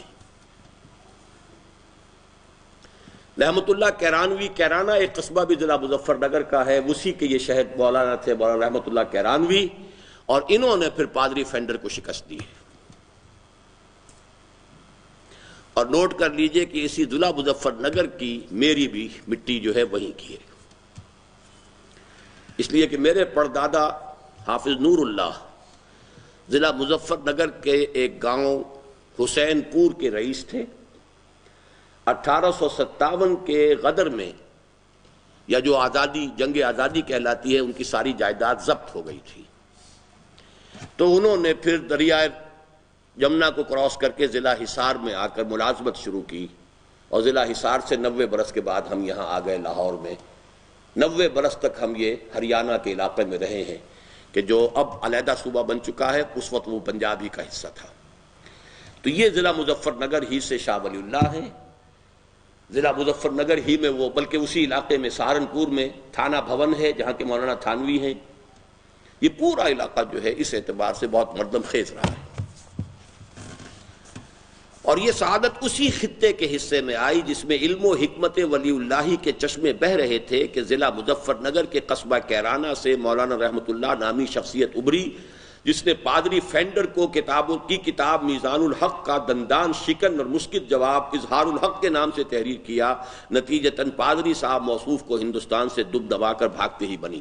کتاب تو بعد میں لکھی ہے انہوں نے، پہلے مناظرے میں شکست دی، پھر اس کی کتاب تھی میزان الحق، اس کا انہوں نے جواب دیا جس کا عنوان ہے اظہار الحق، اور اظہار الحق کا ترجمہ اردو میں پھر کیا ہے جو آج کل کافی معروف نام ہے مفتی تقی عثمانی صاحب، مولانا مفتی محمد شفیع صاحب کے صاحبزادے، انہوں نے اس کا ترجمہ اردو میں کیا، کچھ حواشی بھی دیے ہیں۔ اور یہ گویا کہ یوں سمجھیے کہ یہ کام جو آج احمد دیدات کر رہے ہیں وہ کام ہے کہ جو پچھلی صدی میں مولانا رحمۃ اللہ کیرانوی نے کیا، اور بڑے بڑے یعنی بہت ہی پرجلال انداز میں کیا، جس کے بعد یہ کہ پادری فینڈر یہاں سے بھاگ گیا، یہاں سے بھاگ کر اس نے جا کے ترکی میں قدم جمایا، ترکی میں عیسائیت کی تبلیغ میں لگ گیا۔ مولانا رحمۃ اللہ کیرانوی حج کو گئے تھے، اس وقت تک یہ جو حرمین شریفین ہیں یہ ترکوں ہی کی حکومت تھی، تو وہاں انہیں معلوم ہوا ترکی کے دارالخلافہ کے لوگوں کو، حکومت والوں کو، کہ ایک مولوی ہندوستانی ہے جس نے شکست دی تھی اس کو فینڈر کو، اور وہ حج پر آیا ہوا ہے، تو ان کو ریکویسٹ بھیجی گئی کہ خدا کے لیے آئیے اور ہماری جان چھڑائیے اس بلا سے۔ تو یعنی مولانا رحمۃ اللہ کیرانوی جب جانے لگے ترکی، اسے خبر مل گئی کہ رحمۃ اللہ آ رہا ہے، وہ وہاں سے بھی بھاگ گیا۔ اس درجے روب تھا رحمۃ اللہ کیرانوی رحمۃ اللہ علیہ کا، اور رحمۃ اللہ کیرانوی رحمۃ اللہ علیہ نے پھر مکے میں مدرسہ قائم کیا جس کا نام مدرسہ سولتیہ ہے، اور سولتیہ اصل میں نام پر ہے سولت جہاں بیگم کے، پیسہ خرچ کیا تھا اس کے لیے، چندہ دیا تھا سولت جہاں بیگم، ایک رئیسہ تھیں بنگال کی، لیکن اصل میں اس کے قائم کرنے والے جو ہے وہ مولانا رحمۃ اللہ کیرانوی ہیں، اور اسی مدرسہ سولتیہ کے اندر ان کی قبر ہے، وہیں وہ دفن ہے۔ بہرحال یہ کتاب جو ہے اب میزان الحق کا جو جواب دیا تھا، اظہار الحق کے نامی کتاب، اس کا ترجمہ اب اردو میں ملتا ہے بائبل سے قرآن تک، اور یہ ترجمہ کیا ہے اور کچھ حواشی مفید اس میں اضافہ کیے ہیں مفتی تقی عثمانی صاحب نے۔ اور پھر جب اس نے اپنی سرگرمیوں کا مرکز ترکی کو بنایا اور وہاں کے علماء کا ناک میں دم کر دیا، اور وہاں سے طلبی پر مولانا رحمۃ اللہ کیرانوی ترکی پہنچے، تو وہاں سے بھی 9-2-11 ہو گیا۔ مباحثے اور مناظرے میں شکست فاش کا نتیجہ یہ نکلا کہ بعد میں ہندوستان میں عیسائیت کی تبلیغ کھلے میدان میں خم ٹھونک کر کبھی نہ کی جا سکی، اور اس کی واحد ممکن صورت صرف یہ رہ گئی کہ پسماندہ طبقات کی تالیف قلب کے ذریعے کچھ لوگوں کے ناموں کے آگے چپکے سے مسیح کا لاحقہ چسپاں کروا دے، اور بس۔ اہل علم طبقے کو چیلنج نہیں کرتے، وہ کبھی مسلمانوں کے اونچے طبقات کو تبلیغ نہیں کرتے، وہ تو صرف یہ ہے کہ انہوں نے جو مشنری کالجز کھولے تو اس کے بارے میں ان کا کہنا یہ ہے کہ جو مسلمان ہمارے کالجوں میں آ کر پڑھے ہیں، ہم انہیں عیسائی تو نہیں بنا سکے لیکن مسلمان بھی نہیں چھوڑا ہم نے انہیں۔ یہ بات تو صحیح ہے، لیکن باقاعدہ کنورشن نہیں ہو سکی۔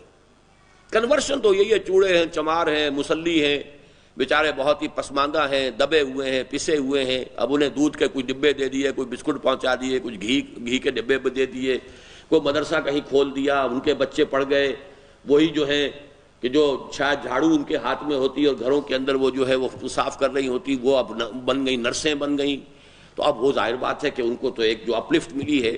تو یہ در حقیقت عیسائیت کی تبلیغ پھر اب اس انداز سے ہوئی۔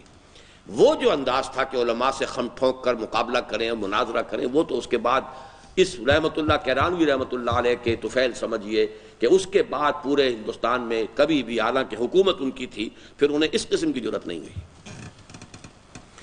اب دوسری طرف عیسائی پادریوں کے دیکھا دیکھی ہندوؤں کی باسی کڑی میں بھی ابال آ گیا، اور مسلمانوں پر ان کا تبلیغی حملہ 2 صورتوں میں ہوا۔ یہ اگرچہ وقت تو ختم ہونے کے قریب ہے، لیکن یہ چند صفحے آج ہم پڑھ کر ہی اٹھیں گے، چاہے دیر لگ جائے۔ اس کو اچھی طرح سمجھیے، یہ بہت گہری تشخیص ہے موجودہ حالات کی۔ ان کا تبلیغی حملہ عیسائیوں کا 2 صورتوں میں ہوا، ایک خالص رجعتی اور تنگ نظرانہ انداز میں، دوسرے قدر وسیع المشربی کے رنگ اور ترقی پسندانہ انداز میں، یعنی ایک ریئیکشنری، رجعتی اور تنگ نظرانہ، ایک وسیع المشربی اور ترقی پسندانہ۔ اس کا مفہوم ابھی سمجھ میں آ جائے گا۔ ان میں سے پہلے کا حشر تو اگرچہ عیسائی مشنریوں کے انجام جیسا ہی ہوا، لیکن جس طرح کوئی بخار جاتے جاتے مریض کے لیے کوئی اذیت بخش چیز چھوڑ جاتا ہے، جسے عام گھریلو زبان میں بخار کا موتنا کہتے ہیں، اسی طرح یہ فتنہ بھی جاتا جاتا جسد ملت میں ایک سرطان کی جڑیں جما گیا۔ رہا دوسرے انداز کا حملہ تو اس نے میٹھی چھری والا کام کیا اور مسلمانوں نے ہند کے اچھے بھلے حصے کو متاثر کیا، یہاں تک کہ بعض انتہائی اہم شخصیتیں بھی اس کی زلف گراگیر کی اسیر ہو گئیں۔ ان جملوں کی وضاحت اگر پڑھیں گے تو سمجھ میں آ جائے گی۔ اول الذکر حملہ یعنی فارمر جو ہے، جس میں کہ تنگ نظری بھی تھی اور جارحانہ انداز تھا اور ریئیکشنری انداز تھا، آریہ سماجیوں کی جانب سے تھا۔ آریہ سماج قائم ہوا 1865۔ سوامی دیانند سرسوتی، جس کو عام طور پر لوگ سرسوتی پڑھ لیتے ہیں، یہ اس کے بانی ہیں، دیانند سرسوتی۔ اس شخص نے ستیارت پرکاش لکھی، تمام مذاہب کی نفی کی اور قرآن مجید کے اوپر وہ تنقید، غلیظ تنقید کی ہے۔ اس کا 14واں باب مشہور ہو گیا تھا، ستیارت پرکاش کا 14واں باب قرآن مجید پر اس نے حملے کیے، اپنے خیال کے مطابق تضادات اور بالکل احمقانہ باتیں اور بالکل بے سر و پا جو ہے باتیں جو ہے اس نے اپنے خیال میں 14ویں باب میں، 14واں باب ستیارت پرکاش کا مسلمانوں کے لیے نہایت سوہان روح بن گیا تھا۔ اول الذکر حملہ آریہ سماجیوں کی جانب سے تھا، جنہوں نے 1865 ہی کے لگ بھگ مسلمانوں کو للکارنا شروع کر دیا تھا، اور 1875 میں سوامی دیانند سرسوتی کی تصنیف ستیارت پرکاش کی اشاعت سے تو گویا یہ فتنہ عروج کو پہنچ گیا تھا۔ ان کے جواب کے لیے علماء حق بھی میدان میں آئے، لیکن بدقسمتی سے اس میدان میں نمایاں حیثیت آن جہانی غلام احمد قادیانی کو حاصل ہو گئی۔ Ghulam Ahmad Qadiani started his career as a مناظر، عیسائیوں کے خلاف بھی مناظرے کیے اور آریہ سماجیوں کے خلاف بھی مناظرے کیے۔ ہمارے علماء عام طور پر نہ انہوں نے بائبل پڑھی تھی کہ عیسائیوں کے ساتھ مناظرہ کر سکیں، نہ بائبل کی تاریخ سے واقف تھے۔ وہ تو یہ کہ ایک ایکسیپشن نکل آئی مولانا رحمۃ اللہ کیرانوی صاحب کی۔ اسی طریقے سے انہوں نے یہاں ہندوؤں کے نہ وید پڑھے نہ ان کی کتابیں پڑھی، تو جوابی حملہ کیسے کریں؟ اس جوابی حملے کی جو ہے کچھ صلاحیت پیدا ہوئی اس شخص کے اندر، غلام احمد قادیانی میں۔ اس نے کئی مناظروں میں آریہ سماجیوں کو شکست فاش دی۔ نتیجہ یہ ہوا کہ مسلمانوں کا ہیرو بن گیا۔ ظاہر بات ہے کہ آریہ سماجیوں کے جو حملے ہو رہے تھے اس کے مقابلے میں اگر مسلمانوں اسلام کی طرف سے دفاع کیا اور مناظروں میں شکست دی تو مسلمانوں کا ہیرو بن گیا کہ نہیں بن گیا؟ اسی نے در حقیقت اس کے دماغ میں وہ خناس پیدا کیا، وہ تکبر پیدا کیا، وہ اپنے کچھ ہونے کا احساس پیدا کیا۔ بڑھتے بڑھتے بیماری، مجدد ہونے کا دعویٰ کیا، مسیح ہونے کا دعویٰ کیا، یہاں تک کہ نبی ہونے کا دعویٰ کر کے اس کو میں نے کہا تھا کہ یہ بخار موتنا جو ہوتا ہے، ملیریا کے بعد جو چھالے نکل آتے ہیں، اور یہ کہ وہ آریہ سماجیوں کے حملے میں جوابی جو کارروائی کی مسلمانوں نے، اس میں یہ ہے کہ وہ آریہ سماجیوں کا حملہ تو ختم ہو گیا، لیکن ایک لعنت جو قادیانیت کی ہے یہ گویا کہ اس کے باقیات و سیئات کی حیثیت سے یہ سرطان کا پھوڑا جسد ملی کے اندر، مسلمانوں کے جسم کے اندر اس کی جڑیں شروع ہو گئی۔ اب سمجھ میں آ گئی وہ بات؟ ان میں سے پہلے کا حشر، وہ پچھلا پھر پڑھیے پچھلے صفحے پر، ان میں سے پہلے کا حشر تو اگرچہ عیسائی مشنریوں کے انجام جیسا ہی ہوا، یعنی شکست کھا گئے آریہ سماجی، لیکن جس طرح کوئی بخار جاتے جاتے مریض کے لیے کوئی اذیت بخش چیز چھوڑ جاتا ہے جسے عام گھریلو زبان میں بخار کا موتنا کہتے ہیں، اسی طرح یہ فتنہ بھی جاتے جاتے جسد ملت میں ایک سرطان کی جڑیں جما گیا۔ اس کی شرح یہ ہے کہ اول الذکر حملہ آریہ سماجیوں کی جانب سے تھا، جنہوں نے 1865 ہی کے لگ بھگ مسلمانوں کو للکارنا شروع کر دیا تھا، اور 1875 میں سوامی دیانند سرسوتی کی تصنیف ستیارت پرکاش کی اشاعت سے گویا یہ فتنہ عروج کو پہنچ گیا تھا۔ ان کے جواب کے لیے علماء حق بھی میدان میں آئے، لیکن بدقسمتی سے اس میدان میں نمایاں حیثیت آن جہانی غلام احمد قادیانی کو حاصل ہو گئی، جس نے 1883 میں اپنی تالیف سرمہ چشم آریہ ہی کے ذریعے وہ حرد العزیزی حاصل کی تھی جو اس کے ظرف سے بہت زیادہ ہونے کے باعث چھلک پڑی، نتیجتاً وہ خود بھی گمراہ ہوا اور دوسرے سینکڑوں اور ہزاروں کو بھی گمراہ کر گیا۔ کسی قوم کا محبوب بن جانا، آنکھوں کا تارا بن جانا، یہ بھی ایک بہت بڑا فتنہ ہوتا ہے کہ اگر انسان کا ظرف نہ ہو کہ اس کو اپنے اندر ہضم کر سکے تو پھر وہ دعوے کرنے شروع کر دیتا ہے جیسے کہ شراب میں انسان بہک جاتا ہے، وہ بہکنا شروع ہوا اور بہکتے بہکتے یہاں تک کہ اس نے نبوت کا دعویٰ کر دیا۔ تو یہ تو پہلا حملہ تھا ریئیکشنری انداز کا، یعنی اسلام کو غلط ثابت کر کے اور اس کے خلاف حملہ کرنا۔ دوسرا حملہ کیا تھا جو وسیع المشربی کے انداز میں تھا؟ مؤخر الذکر حملہ برہمو سماج کی صورت میں سامنے آیا۔ یہ اس کا ذکر میں کل کر چکا ہوں۔ برہمو سماج یہ در حقیقت اسی قبیل کی شے ہے جس قبیل کی شے کے اکبر کی دین الہی تھا۔ دین الہی اور برہمو سماج ایک ہی شے، جس کی تاسیس 1816 میں راجہ رام موہن رائے، ولادت 1770 اور وفات 1833 نے کی تھی۔ عجیب بات یہ ہے کہ یہ انتہائی ذہین و فطین اور عالم و فاضل شخص بھی پہلے اسلام اور مسلمانوں کی جانب سے مدافعت کرتے ہوئے سامنے آیا۔ یہ شخص دنیا کی تمام چوٹی کی زبانوں کا ماہر تھا، سنسکرت، عربک، ہیبریو، لیٹن، چاروں امہات جو ہیں سب کا ماہر، اس کے علاوہ فارسی اور یہ اردو اور یہ سب چیزوں کا ماہر۔ راجہ رام موہن رائے بہت عظیم شخصیت۔ اس نے سب سے پہلے مسلمانوں کو عیسائی پادریوں سے بچانے کے لیے کتاب لکھی، تحفۃ الموحدین، فارسی زبان میں لکھی کہ مسلمانوں تمہیں کیا ہو گیا، تثلیث کے آگے شکست کھا رہے ہو، تم موحد ہو اور تثلیث سے شکست کھا رہے ہو۔ اس نے گویا کہ توحید کی طرف سے تثلیث کی نفی کی ہے، تو ظاہر بات ہے مسلمانوں کی آنکھوں کا تارا بن جانا چاہیے تھا اسے، ہندو ہوتے ہوئے۔ عجیب بات یہ ہے کہ جیسے دیکھیے غلام احمد قادیانی ابھرا، آریوں کو شکست دی، مسلمانوں کی آنکھوں کا تارا بن گیا اور وہ کہیں سے کہیں پہنچ گیا، نبی بھی بن گیا۔ یہ اٹھا، اس نے بھی مسلمانوں کی طرف سے مدافعت کی عیسائیوں کے خلاف۔ عجیب بات یہ ہے کہ انتہائی ذہین و فطین اور عالم و فاضل شخص بھی پہلے اسلام اور مسلمانوں کی جانب سے مدافعت کرتے ہوئے سامنے آیا، چنانچہ اس نے مسلمانوں کو عیسائی مشنریوں کے حملے سے بچانے کے لیے تحفۃ الموحدین تصنیف کی اور اس طرح مسلمانوں میں ہر دل عزیزی حاصل کر لی۔ بعد میں یہ شخص اپنشدوں کا پرچارک، ہندوستان کی عظمت و سطوت پارینہ کا نقیب اور ہندی نیشنلزم کا لمبردار بن کر سامنے آیا۔ اب یہ وہی جو دین الہی اور دین اکبری والا معاملہ۔ برہمو سماج، جیسا کہ میں نے کہا تھا نا کہ مجلس ایزدی، دین الہی یعنی اللہ کی طرف منسوب کرو صرف اپنے آپ کو، محمد، موسیٰ، عیسیٰ ان کو بھول جاؤ، کرشن ونشن سب کو بھول جاؤ، تو تب ایک ہو جاؤ گے، اللہ تو ایک ہے۔ اسی طرح برہمو سماج، برہما جو ہے، برہما آتا ہے خدا کے لیے، برہما، تو برہمو سماج یہ گویا کہ یہ بھی خدا کا سماج، خدائی برادری، مجلس ایزدی یا دین الہی، یہ ایک ہی چیز ہے، الفاظ کا فرق ہے۔ بعد میں یہ شخص اپنشدوں کا پرچارک، ہندوستان کی عظمت و سطوت پارینہ کا نقیب اور ہندی نیشنلزم کا علمبردار بن کر سامنے آیا، اور مسلمانان ہند کے دلوں میں نرم گوشہ پیدا کرنے کے لیے اس نے اکبر اعظم علیہ ما علیہ کے نقش قدم پر چلتے ہوئے دین الہی کے چربے کے طور پر وحدت ادیان کا فلسفہ ایجاد کیا، جس کے ناوک نے اچھے اچھوں کو زخمی کیا اور بڑے بڑوں کے دلوں کو چھید ڈالا۔ واقعہ یہ ہے کہ انڈین نیشنل کانگریس کی پوری تحریک اسی ایک شخص کے ذل اور بروز کی حیثیت رکھتی ہے، اور گاندھی جی کی شخصیت پر سب سے گہری چھاپ اسی کی نظر آتی ہے۔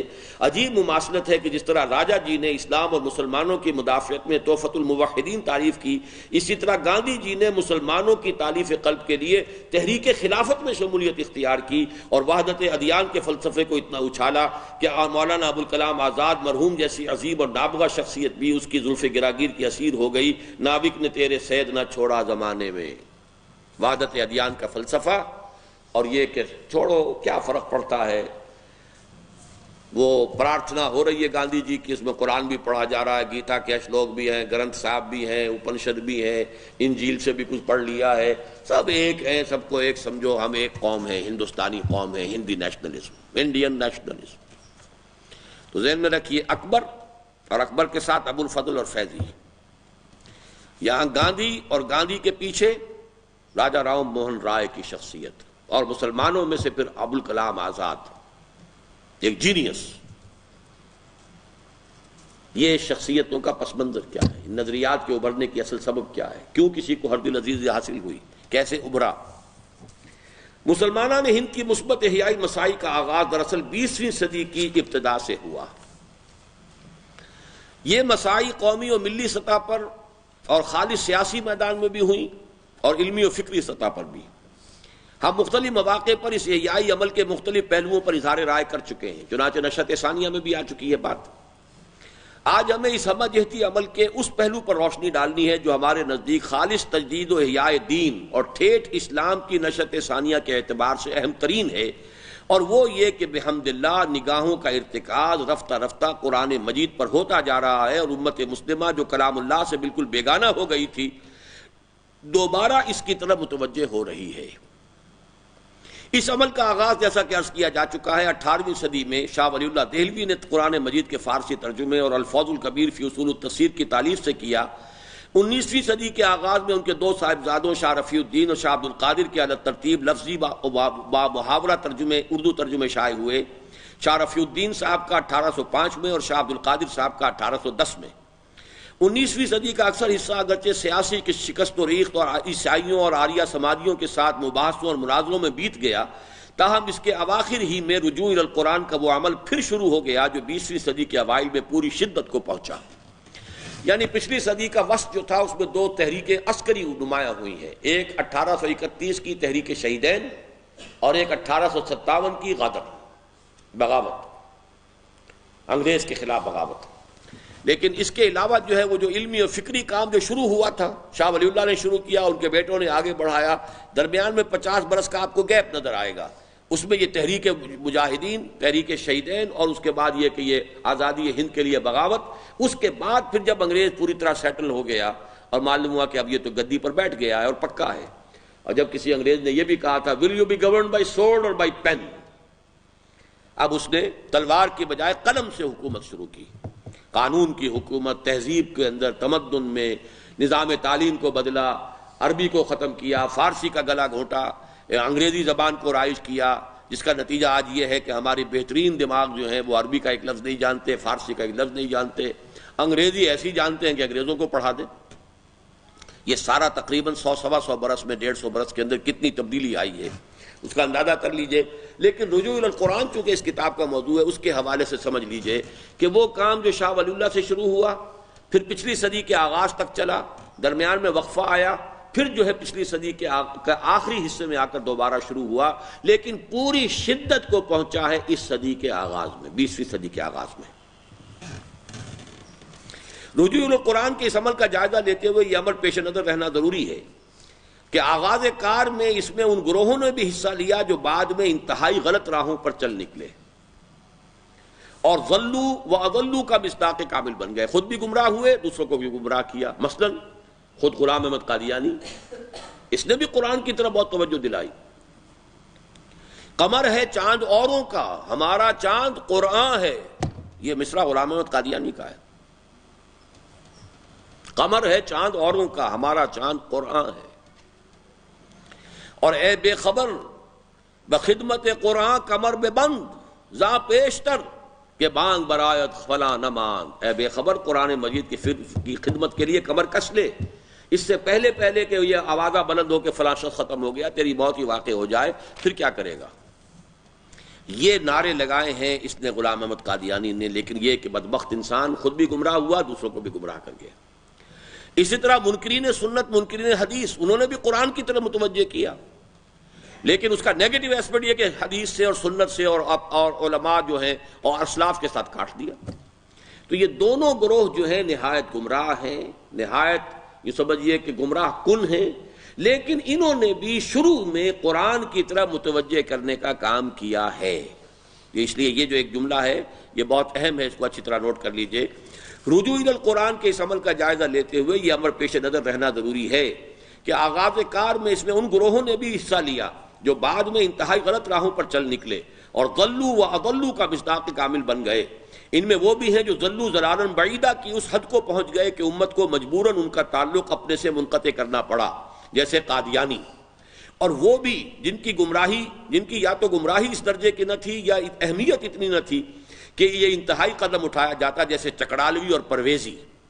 تاہم چونکہ انہوں نے بھی قرآن حکیم کی جانب ارتکاز توجہ کے عمل میں صحیح یا غلط طور پر کچھ حصہ لیا ہے، لہذا ان کا ذکر کیا جا رہا ہے، اسے کسی بھی درجے میں ان کی تائید کے مترادف نہ سمجھا جائے۔ یعنی یہ کہ ڈی فیکٹو ایک پوزیشن ہے کہ انہوں نے بھی کچھ لوگوں کو قرآن مجید کے پڑھنے کی طرف جو ہے وہ راجع کیا ہے، رجوع ادھر کیا ہے ان کا، لیکن یہ کہ بہرحال پھر وہ اس کو گمراہی کی طرف لے گئے۔ ایسا ایک شخص ہے جو آج کل کراچی کے اندر کام کر رہا ہے، کیا نام ہے اس کا؟ شیخ محمد شیخ، وہ بھی انگریزی زبان اچھی بولتا ہے اور خاصا اس نے حلقہ کریٹ کر لیا ہے اپنا، لیکن وہ سنت سے اور سارا اسلاف سے اور سارا جو فہم قرآن کا ہمارا پرانا ذخیرہ سب سے بری طریقے سے کاٹ رہا ہے لوگوں کو، اور نوجوانوں میں ہردل عزیز ہوتا چلا جا رہا ہے۔ تو غلام احمد قادیانی کے اثرات کہاں تک پہنچے تھے تو آپ کو معلوم ہے، غلام احمد پرویز کے کہاں تک پہنچے اس کا تو آپ کو اندازہ ہی نہیں ہو سکتا۔ غلام احمد قادیانی جو ہے ایک ہی شخص ہے کہ جو انٹرنیشنل کورٹ آف جسٹس تک پہنچا ہے اور وہ بھی قادیانی تھا، ایک ہی شخص ہے جو سائنس کے میدان میں چلیے پورا نوبل پرائز نہ ملا لیکن کسی درجے میں نوبل پرائز کے اندر حصے دار بنا ہے، وہ بھی قادیانی۔ تو یہ جو تحریکیں ہیں ان کا پس منظر سمجھنے کی ضرورت ہے، کہاں سے ابھری پھر غلط رستے پر پڑ گئی۔ سب سے پہلے تو اندازہ کرنا چاہیے کہ گزشتہ صدی کے ربع آخر اور موجودہ صدی کے ربع اول میں ترجمہ و تفسیر قرآن کے ذیل میں بر صغیر پاک و ہند میں کس قدر کام ہوا ہے۔ اٹس امیزنگ، ذرا نوٹ کیجئے، یہ صرف فہرست ہے۔ سب سے پہلے سر سید احمد خان مرحوم نے 1875 میں اپنے ہفت روزہ اخبار تہذیب الاخلاق میں تفسیر قرآن کا سلسلہ شروع کیا جو 11 سال میں 15 پاروں تک پہنچ کر رک گیا۔ 1903 میں ڈپٹی نذیر احمد صاحب کا ترجمہ شائع ہوا۔ 1906 میں مرزا حیرت دہلوی کا ترجمہ شائع ہوا۔ 1910 میں مولوی فتح محمد جالندری کا ترجمہ شائع ہوا۔ 1905 میں مولوی عبداللہ چکڑالوی کی تفسیر شائع ہوئی۔ 1911 میں مرزا ابو الفضل ایرانی شیعہ نے انگریزی میں ترجمہ کیا، اس کو دیکھ کر نواب عماد الملک بلگرامی نے اس سے بہتر ترجمہ شروع کیا لیکن 16 پاروں تک ہی پہنچ پائے تھے کہ فوت ہو گئے، لہذا یہ نامکمل رہ گیا اور شائع نہ ہو سکا۔ 1906 میں مولانا اشرف علی تھانوی نے تفسیر بیان القرآن لکھنی شروع کی جو 1915 میں مکمل ہوئی۔ 1920 کے لگ بھگ حضرت شیخ الہند مولانا محمود حسن دیوبندی کا ترجمہ ما مختصر حواشی شائع ہوا۔ حواشی سورۃ النساء تک حضرت شیخ الہند کے ہیں اور باقی مولانا شبیر احمد عثمانی کے۔